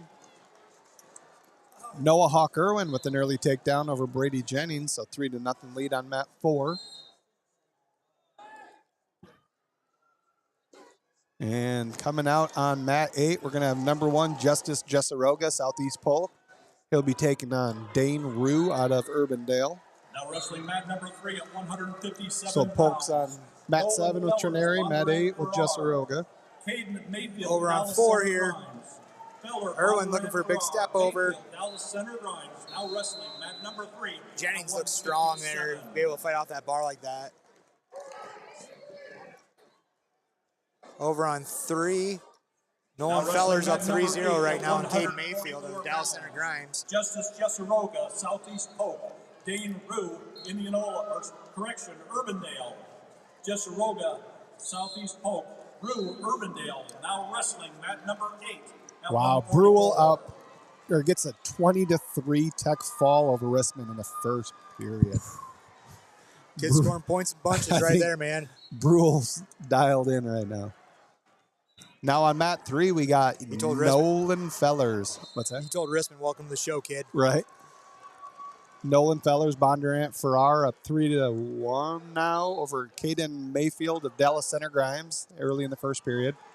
I think Fellers definitely wants to right some wrongs after last season. Yeah.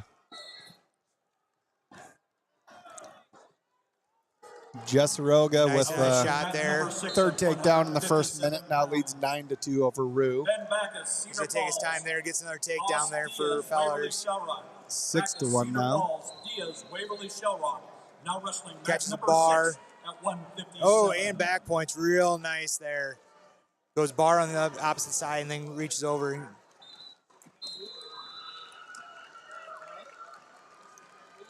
You say still got the hold. There's a 4. So 10-1 now for Fellers. About a minute 15 into that match, and he's got more near fall coming. You got to assume Fellers got to be on some Division I radars. Oh, absolutely, absolutely. He's a big time recruit. Only a junior there as well. But hasn't really opened up his college list yet, or we really haven't really talked about it. Mason Lucas, Carlisle. Now out on mat 6, we got state champion Boz Diaz out of Waverly Shell Rock taking on Ben Backus out of Cedar Falls. Kind of a surprisingly close match. Oh, there he gets a takedown on mat 1. Elijah Blewett just got a takedown, so he leads now 4-0 over Cash Johnson out of Ankeny. Nolan Howe of Clear Creek and Amana up 9-4 over Trenton Byers of Council Bluffs. Abraham Lincoln on mat 2.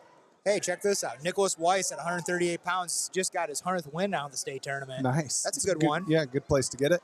Congrats, Nick. Now wrestling mat number 3 at 165 pounds. Down on mat 8, number 1 Justice Jessaroga is going to take a 12-3 lead into the second period. Underway on mat 5, we got Mason Lucas Carlisle taking on Wyatt Hine out of Spencer. And just getting underway on mat 3, the number 1 seed Ethan Bibler out of Waverly Shell Rock will be taking on Jacob Hand out of Ankeny Centennial.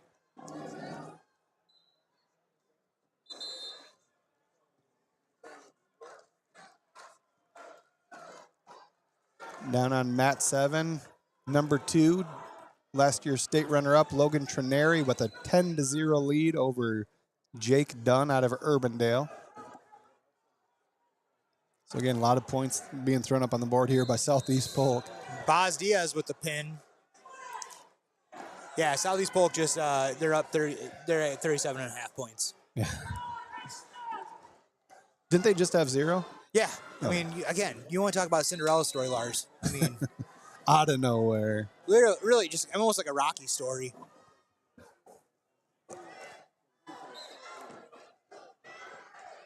I mean, you look at teams like even like Bettendorf, who have been traditionally tough. Still have some great guys. Yeah, and they're gonna have to chase real hard to catch this team right now. Yeah, they're in a dogfight just to try to get a team trophy right now. I mean, you got Indianola, you got Ankeny, Ankeny took a hard one for Ratchie, but you got some teams there that are going to be. Jessaroga up 15-4 right now in the second period. Anderson, Marshalltown. Bryce Williams, Waukee Northwest. Anderson, Marshalltown. Williams, Waukee Northwest. Now look at that. Number 6, team scores. Dowling Catholic currently sits in third. A little bit of a surprise there. Waverly Shell Rock's in 4th. Dowling Catholic is in 3rd. Sitting at 2, I believe. Waukee Northwest. Now wrestling mat number They're going to be in that mix all week long. But again, Polk already jumps out to that lead there. There's going to be a Tech Fall, Justice Jessaroga. Southeast Polk adds a few more bonus points. So Trineri just won big. Jessaroga won big. And now on mat 7, here comes Dockin Billadu. Oh, we got back out of point. Southeast Polk. Nice takedown of back points here on 1 for Indianola's. Elijah Blewett. Yes. That was kind of a close match for a while there. So I was a little surprised. But would you safe to say that Elijah blew this match wide open? He blew it. He is pouring it down now. He is up 13-1 in about a minute left in the third period. Nolan Howe, Clear Creek Amana, looking real good down here on mat 2. He's up 12-4 and getting some near fall, working on a pin late in the match. Right on the edge. I don't know if he's going to get a pin, but he's going to get a major decision down there for Nolan Howell, number 6 seed at 144 pounds on mat 2. Noah Hawk Irwin looking tough on mat 4. You know, we talked about Brady Jennings. This is an 8-9 match. Hawk Irwin leads Jennings 10-0. He's finding his points. Down on mat 8 now, we got number 1, Max DeBalt, Ankeny Centennial, having a phenomenal year. He leads early. He leads 3-0 over Lane Rosendahl out of Newton. Down on mat 7, Riley Brown of Fort Dodge with a early takedown and a 3-0 lead over Dakin Billadou out of Southeast Polk. 6th seed for Southeast Polk there. Yep. But he's one of those guys that'll never be out of the match. He's a Greco All-American.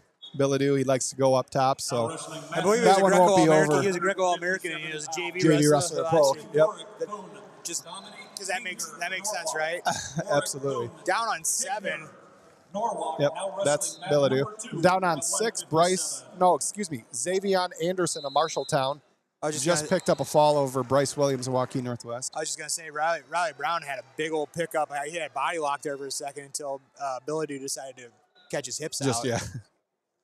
Oh, Brown's going to try to go up top here. Over-under situation. At 175 pounds. Jacob Helgeson. Whoop, we got a big old whip over here as time runs out. Billadou looking for a body lock on the edge, and there it is, right to his back. I'm not sure why Brown tried going up there, but down on 3, number 1, Ethan Bibler cruising. He's up 11-0 over Jacob Hand of Ankeny Centennial. Pretty good match on 5. Yeah, real close. Down on 4 here, we got Joe Hirsch out of West Dubuque taking on Gabe Rubino out of Waukee Northwest. Just getting underway. Down there on 5, we talked about Mason Lucas of Carlisle with a 4-2 lead in the 3rd period, taking on Wyatt Hine out of Spencer. Waukee Northwest. Now wrestling mat number 4. And mat 8, Max DeBalt, number 1, Ankeny Centennial, picks up, I believe, a fall over Rosendahl and Newton. Pretty dominant performance out of DeBalt. Now wrestling mat number 8 at 165. Underway on mat 2, first period, Dominic Tigner out of Norwalk with a 3-1 lead over Brody Warwick out of Boone. Ooh, we got big half over here on 1. Rolled through. He did a really good job of a big mat return as he was coming down and slipped in the half in. It was looking really nice, but then Cole Green able to get rolled, out. Rolled through it, but man, it was sharp. Up, looks like on 3. Yeah, Bibler looking for the tech fall here. Could possibly get the fall here for Waverly. As my son would call it, a tech pin. Tech's going to be one or the other. And he picks up the tech fall. So 18-0. Tech fall for number 1, Ethan Bibler from Waverly Shell Rock.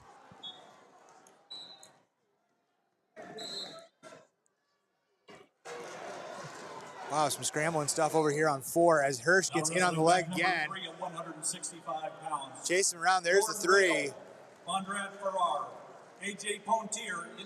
Now up on mat 8, we got Southeast Polk again. Abe Bouchon with a now 6-1 lead over Merrick McNamara out of Cedar Rapids Xavier. I don't know if you've ever been around Paul Cleary, one of the more intimidating dudes you'll ever be around. Wow, was that a...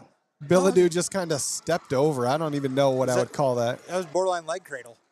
He was close. Now he's looking like a... junior high. Oh, my goodness. I'm not even sure what Doc and Billadou's doing out here, but it's working. Hey, look what I found. He just got near fall, another set of near fall to bust that match wide open. It's now 12-4 for Doc and Billadou out of Southeast Polk. Down on 8. Bashang has McNamara on the ropes here. Yeah, Polk looking for another fall. There it is, Abe Bouchon. They're going to break the game, dude.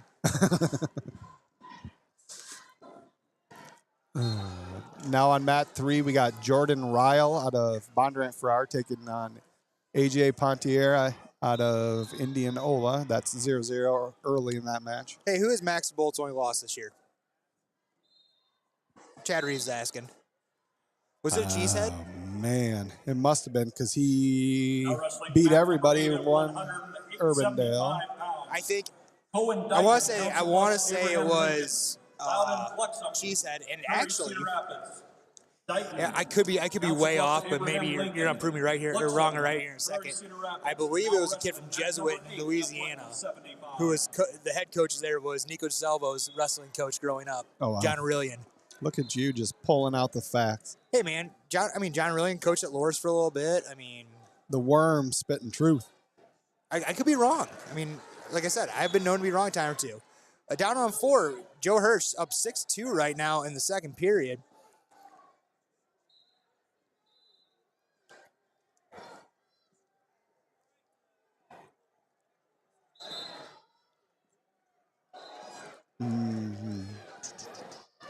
DeBalt.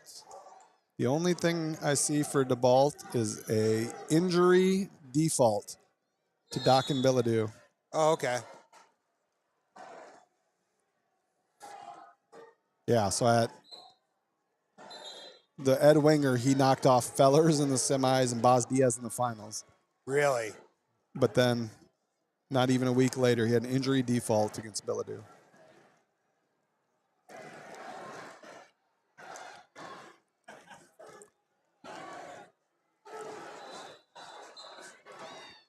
Over on 3 here, Jordan Ryle and AJ Potner, Indianola. Still scoreless here, about 10 seconds left, but both guys are in a scramble position here. Ryle, the quarterback of the Bondurant for our Blue Jays. There's no 3 at the end. That was close. On mat 6 now, we have number 1, Jacob Helgeson out of Johnston. The 9-0 lead over Mason Tilley out of Iowa City High. And I should say number 1 seed. He and Lincoln Jip out of Bettendorf have split matches this year. Yes. 1-1. They're 1 and 2 seeds. That could be a fun one. Helgerson last year, just opened my eyes so much for how that kid wrestles. He's built, he's just a huge athletic dude. Yeah. Headed to Iowa State as well, I believe. Yes. I thought they were going to get him for football. Joe Hirsch looking for the fall down here on 4. Up, gets a reversal. Now up 8-2. Down on mat 8, Loudon blocks him out of Cedar Rapids Prairie with a 7-0 lead over Cohen Dighton out of Council Bluffs, Abraham Lincoln. I know some people were asking and listening for Dighton earlier. He trails 7-0 in the first period. Man, Hirsch starting to bully him around right now down here on 4.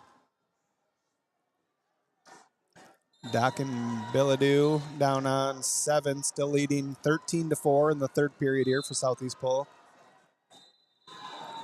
Down on 5, it looks like Jake Potner is up 6-0 on Perez Hall out of Burlington. 165 pounds. Macklin Penner, Coming out on mat 2, a couple young studs. Freshman sophomore matchup at 165. Macklin Penner, Western Dubuque, taking on Barrett Mirez out of Linmar. That was, I've seen this match already this season, and a healthy Penner won it. So kind of curious to see what happens today. Definitely familiar with both of these guys. My son's wrestled both of them. They are as tough as they come.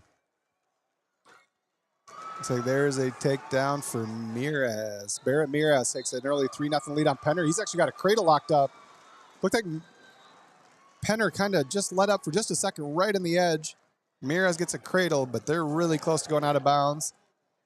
Mirez trying to drag a toe. Still got that cradle. Jacob Helgeson Johnston does pick up a tech fall down on mat 6. So defending champ Helgeson with the tech fall. That was quick. Yeah. I just started watching another match. Next thing you know, all of a sudden, look at Joe Hirsch, 14-3 win over Gabe Rubino. That's a final. 165 pounds. I like that pace Joe Hirsch just had there. He was wrestling at a really high pace. Absolutely. Miller, Carlisle. Coming out just underway on mat 1, Jackson Miller out of Carlisle gets a really quick takedown. 3-0 lead over Benjamin Lytle out of North Scott. Chase Canoyer, Pleasant Valley. Caden Leonard. Down there on mat 8, Loudon blocks him, putting on a hard ride. Leads 10-0 over Cohen Dighton. The Council Bluffs, Abe Lincoln. On mat 7, Southeast Polk with another win, but it's actually a regular decision. Doc and Billadu of Southeast Polk picks up a 14-9 win over Riley Brown out of Fort Dodge. So I believe Southeast Polk still unblemished. Yes. That's our first regular decision. I think. Oh, geez. There's the fall of the empire right there.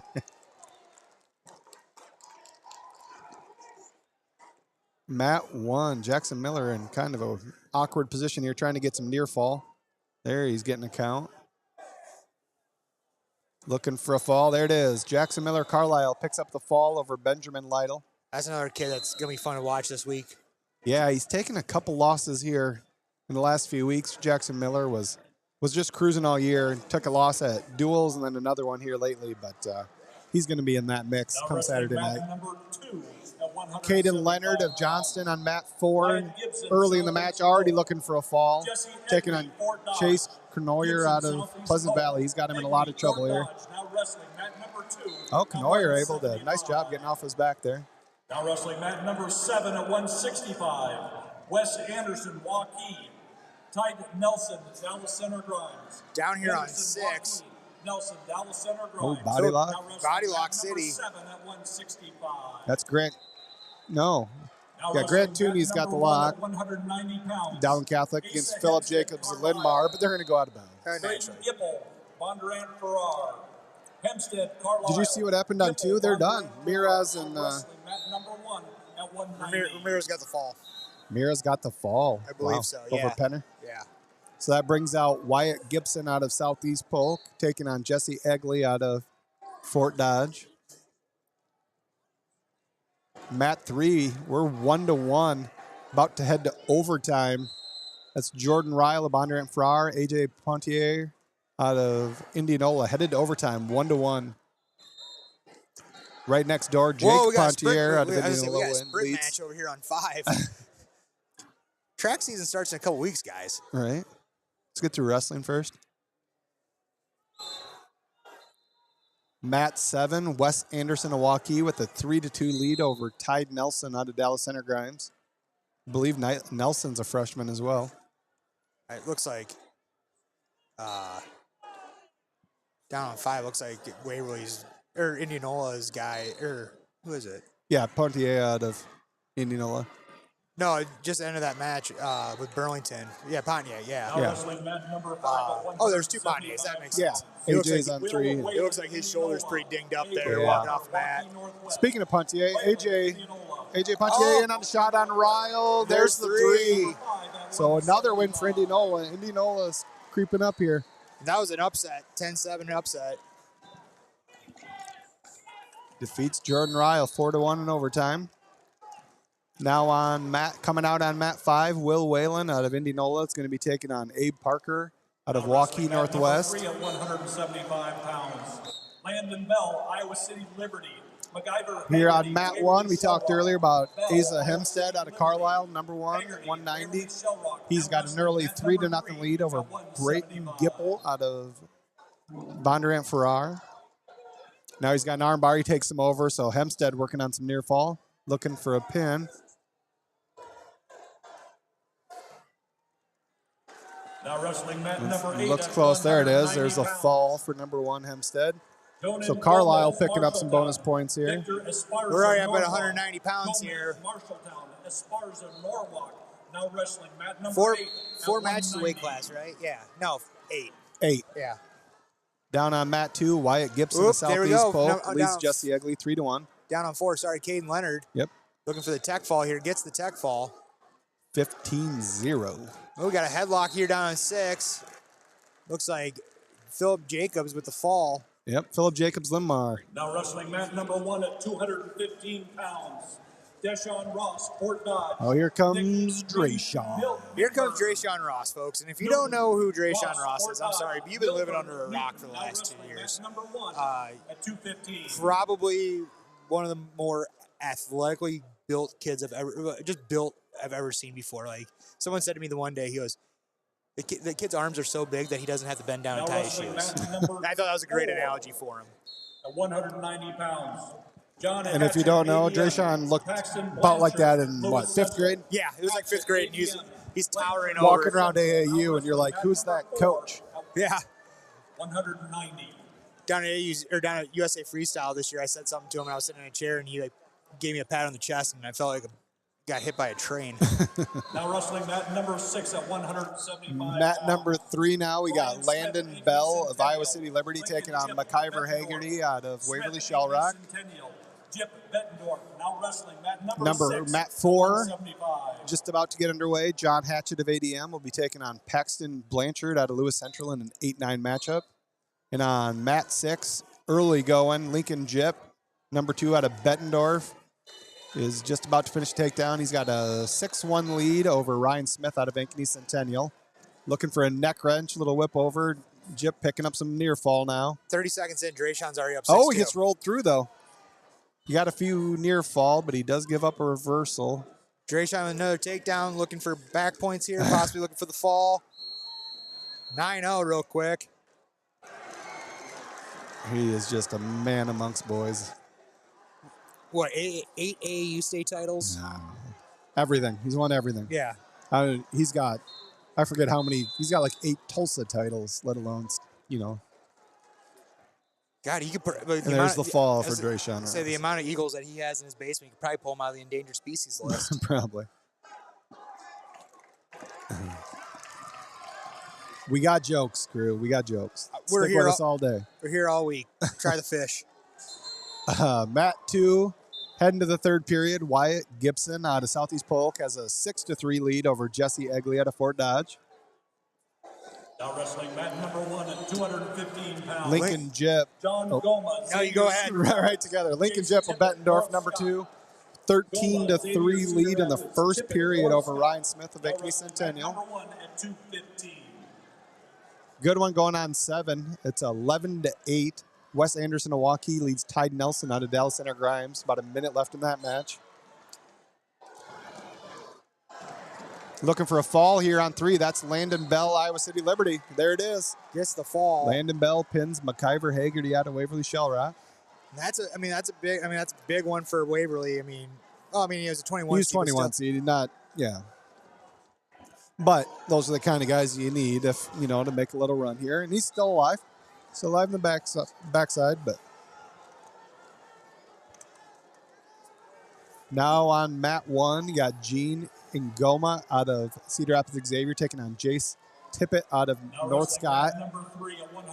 You talk about Drayshawn Ross. He is the most physical looking guy here. If you've never seen Gene Ngoma from Cedar Rapids Xavier up close, Might be a second. he's pretty close. Very similar build. And Oh, as he just whips over yeah. Jace Tibbett. There's a takedown for Wyatt Gibson of Southeast Polk. He now jumps out 10-3 over Egley, and he's going to let him go with 30 seconds left. He's going to go for some bonus points here for Polk, because why not? Why not? Let's get some points. They need them. Down on mat 8, we're going to head to the third period. Johan Gomez out of Marshalltown with a 3-2 lead over Victor Esparza out of Norwalk. It's a good match down there on 8. Down on 7, Wes Anderson of Waukee does hold on. Wins 11-9 over Tide Nelson of Dallas Center Grimes. And on mat 5, not a lot of action, but we are 1-1 in the third period. Will Whalen of Indianola and Abe Parker out of Waukee Northwest. And just mat 3, quick takedown for Braden Coaster out of Bettendorf. 3-0 lead over Gianni Speller out of Waterloo East. Kester, the little brother of TJ Kester. Yes. 60 Which is pounds complete on him, but complete understatement. You know for a fact that when it comes down to last night's pizza in that house, it's probably going to be little brother. Braden's. So another regular decision for Polk, but Wyatt Gibson picks up a 10-4 win. Tiggs Urbandale now wrestling mat number 6 at 190. So Southeast Polk still unblemished here through this round. Down on 4 here, and on a nice high crotch is Braxton Blanchard. Paxton Blanchard. Sorry. He leads 4-0 now over John Hatcher. 190 pounds. Trey Feist, North Scott. Down on 7 now, underway. Noah Noland of Carlisle with a 3-1 lead over Logan Bruxford out of Pella. Number 2 at 190. And just getting underway on mat 2, Trey Feist out of North Scott taking on Xander Wiedemeyer out of Waverly Shellrock. Just about 15 seconds into that match.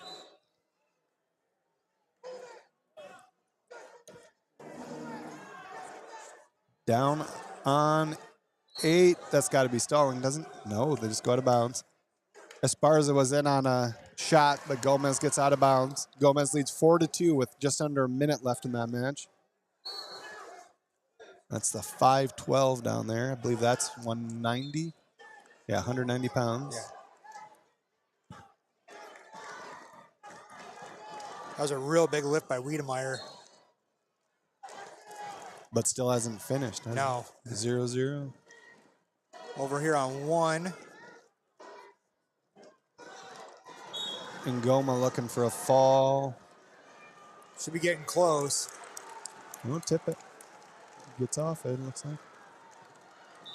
Upper body work here on 3 with Kester and Speller. Kester really trying to get that underhook in. Matt 6, number 2, Kane Teagues out of Urbandale. Has a takedown, looking for some near fall. Leads 3-0.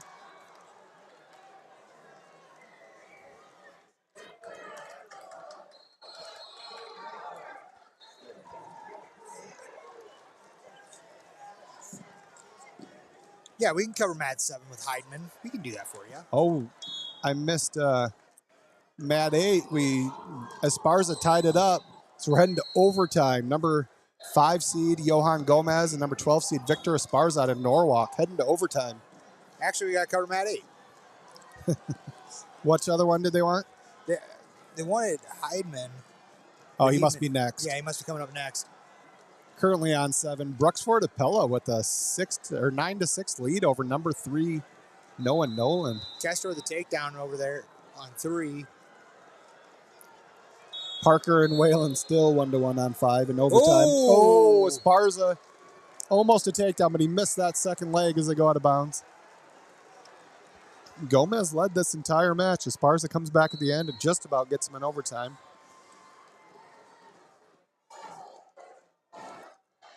It looks like we're going to... Oh, no. Did somebody pick up a late score on 5? Been 1-1. That was in overtime, and there's the 3. Abe Parker, Waukee Northwest, defeats Will Whalen out of Indianola 4-1 in overtime. Again, those are 2 teams that are going to be right in the mix to the bitter end. Waukee Northwest, Indianola. So huge win for Waukee Northwest. Oh, Gomez gets a takedown in overtime down on 8. So Johan Gomez of Marshalltown, the 5 seed, does survive and move on. Now wrestling mat number 5 at 190. On mat 4, Paxton Blanchard, Lewis Central, is going to pick up a 4-0 lead over John Hatchett of ADM. Move into the quarterfinals. Over on 5, we got Andy Frank taking on LaFoy Hall. Frank had a great summer on the Fargo circuit. All-American in Greco and I believe in freestyle. Wyatt Young, Cedar Rapids, Washington.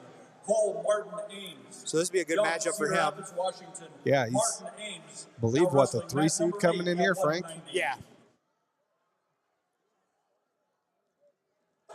There's only one coach in the state that can wear a hat in the corner, and that's Ryan Haggerty, and I don't question it.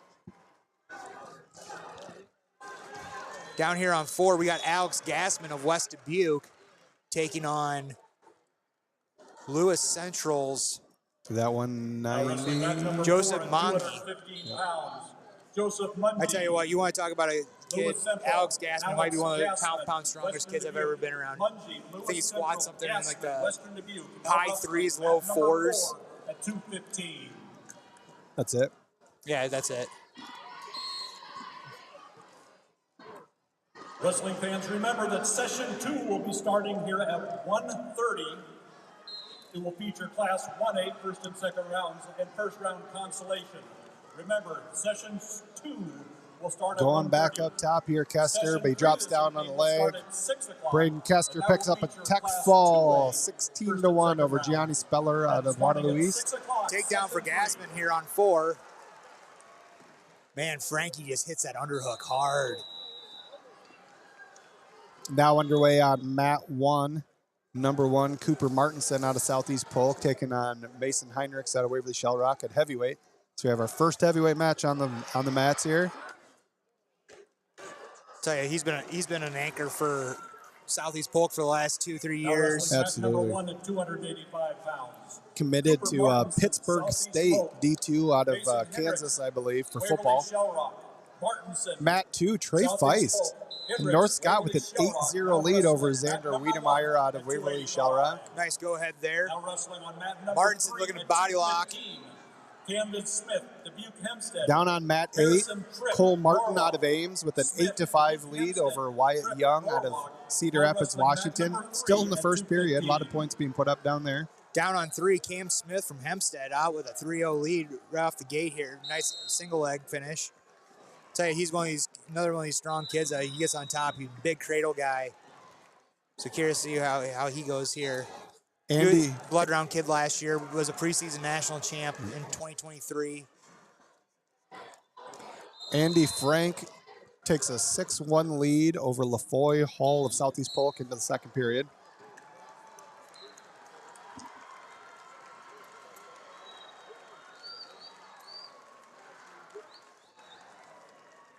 Down on 7, Logan Bruxfort, the 14 seed out of Pella, takes out number 3 seed Noah Noland out of Carlisle. So that's a big loss for Carlisle in the team race as well.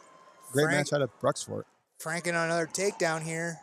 Getting close out of bounds. Oh, there he goes. 9-1.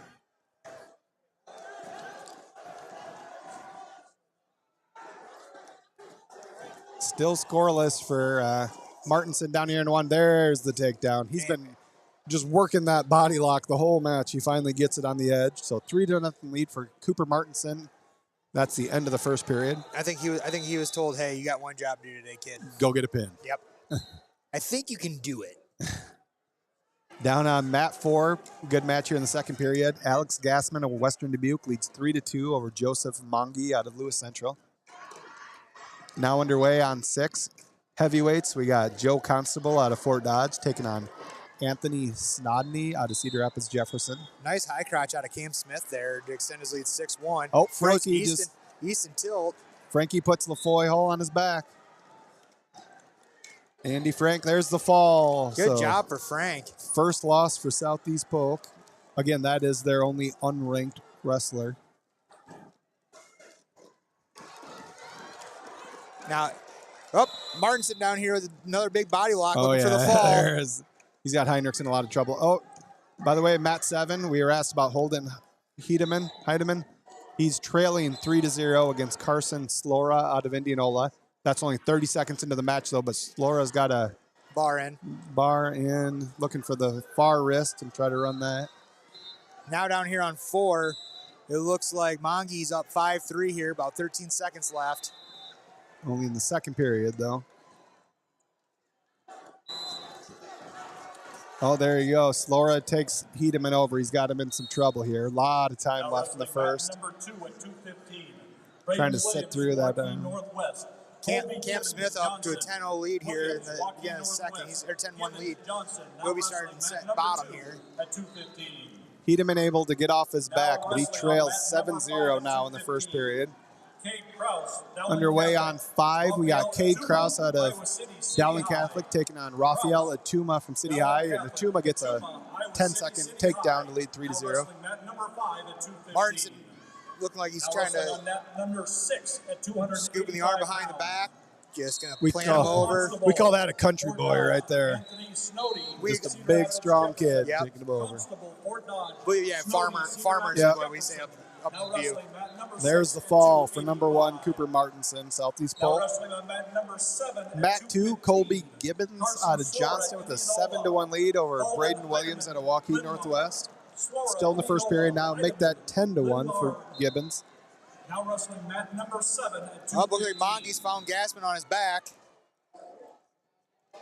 Minute 15 left. That's a long time for Gassman to fight here. Looks like Mongi's in great position. Now wrestling mat number 1 at 285 pounds. Ryan Perch, Dallas Center. That's got to be real close. There's the fall. Joseph Mongi, Lewis Central moves into the quarterfinals. Your reward? Now wrestling mat number A date 1 with Mr. Drayshawn Ross tomorrow.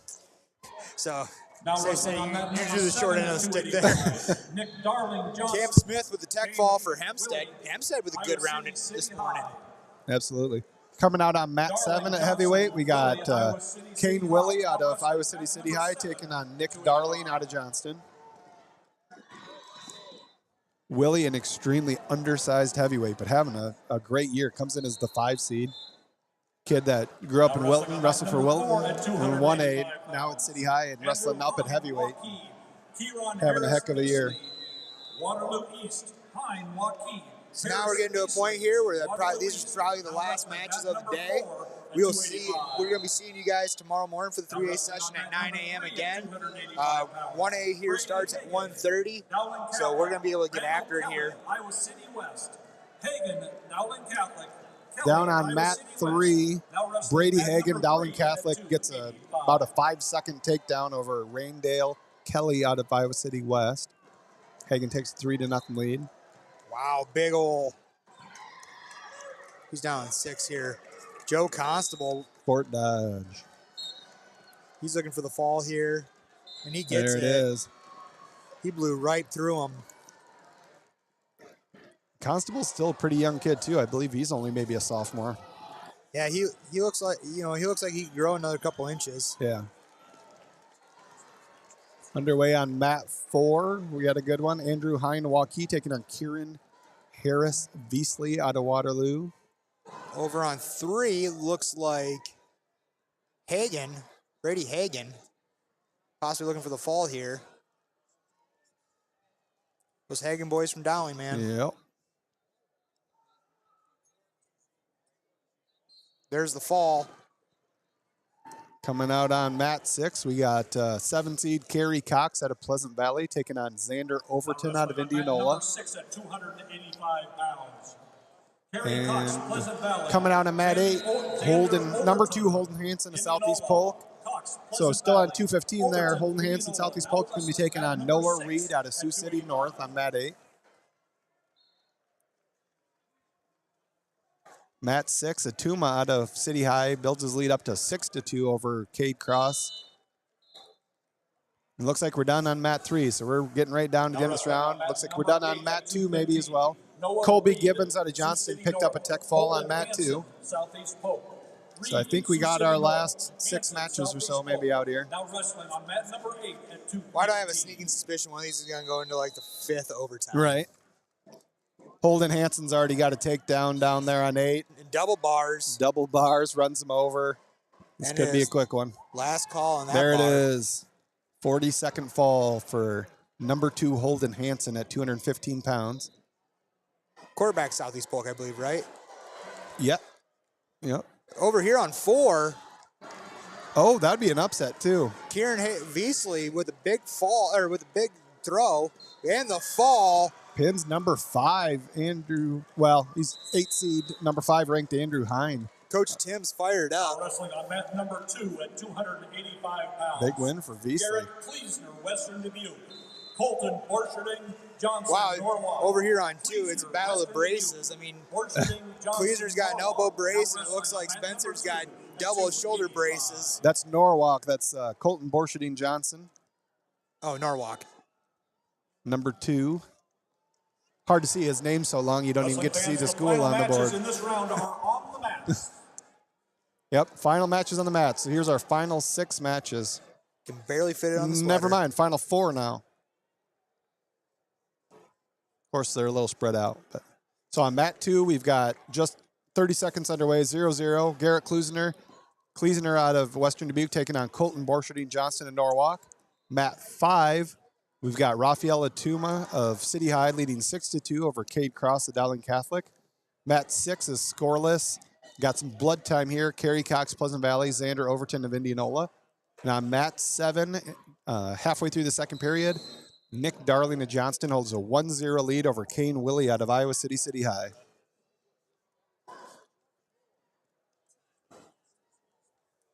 So we got 1 match still at 2:15 and 3 heavyweight matches, and we'll be done with 3A for the morning. Atuma gets an escape over there on 5, so he now leads 7-2 in the third period. Here, we're not going to have a 5 overtime match. We're going to have 100 minutes of blood down here on 6. Oh, geez. We're in the first period. We already got a bunch of blood. Down on mat 7 in the second period, Nick Darling gets a takedown. Nick Darling Johnson leads 4-0 over Kane Willie out of Iowa City City High. Willie up to his feet now. 30 seconds left. Nice lift and return from Darling. Leaving the arena as quickly as possible so we can Borcherding reset Johnston leads and re-enter Kleesner for the, 3-0 down here on mat 2 and putting on a good ride. This round is completed. End of the first Appreciate your period, cooperation 3-0. in leaving the arena, picking Cle- up, and then leaving I mean, the I tell you arena what, for the man. finish Like, line. Oh, Kleesner's grabbing his arm right Yeah. now even.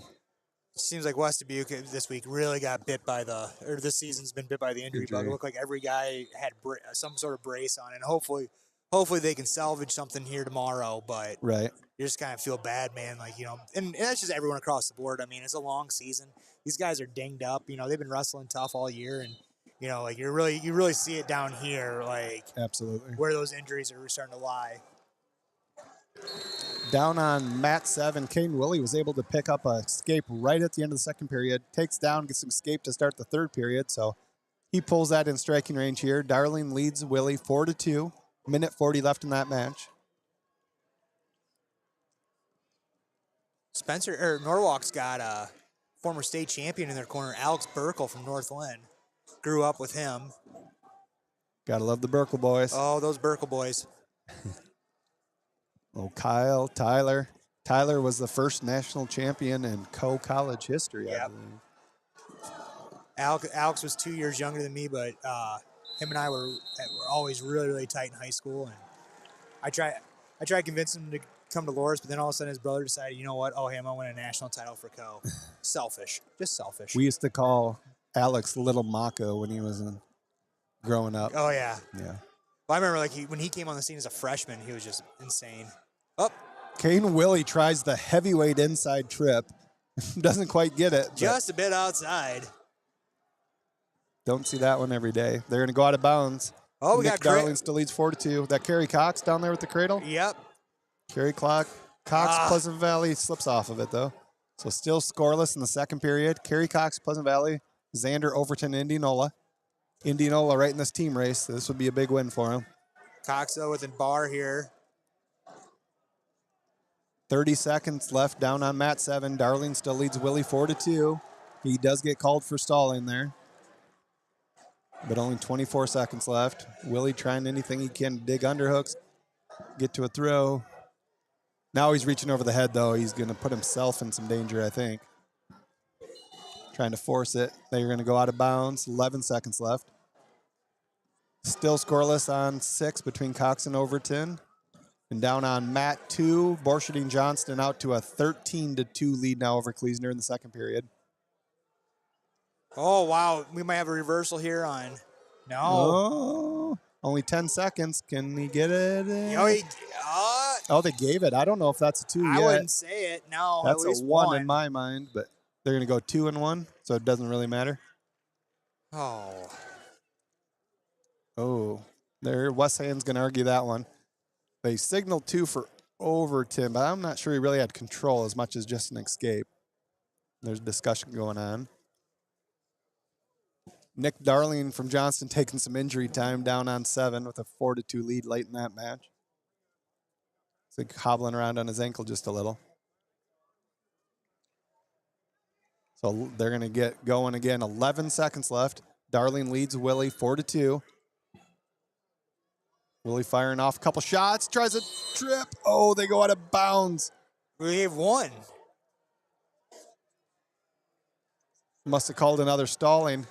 So they go back to center, 6 seconds left. Willie was real close on the out of bounds there. Tries a throw, doesn't get it. He had to try something, but Darling gets the takedown in the win.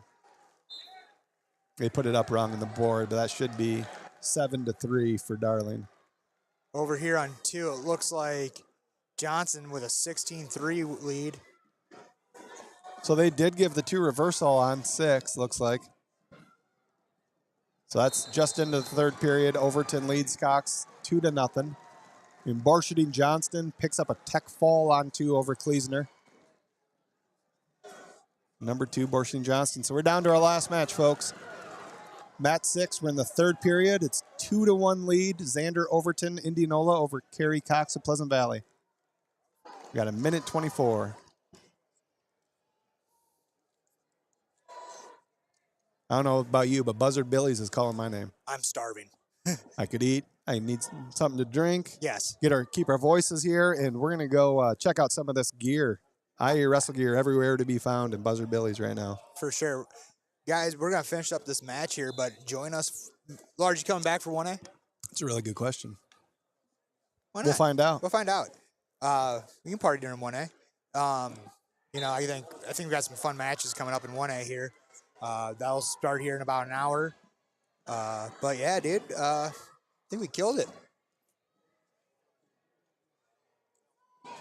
Hey, Jeremy Fox, thanks, man.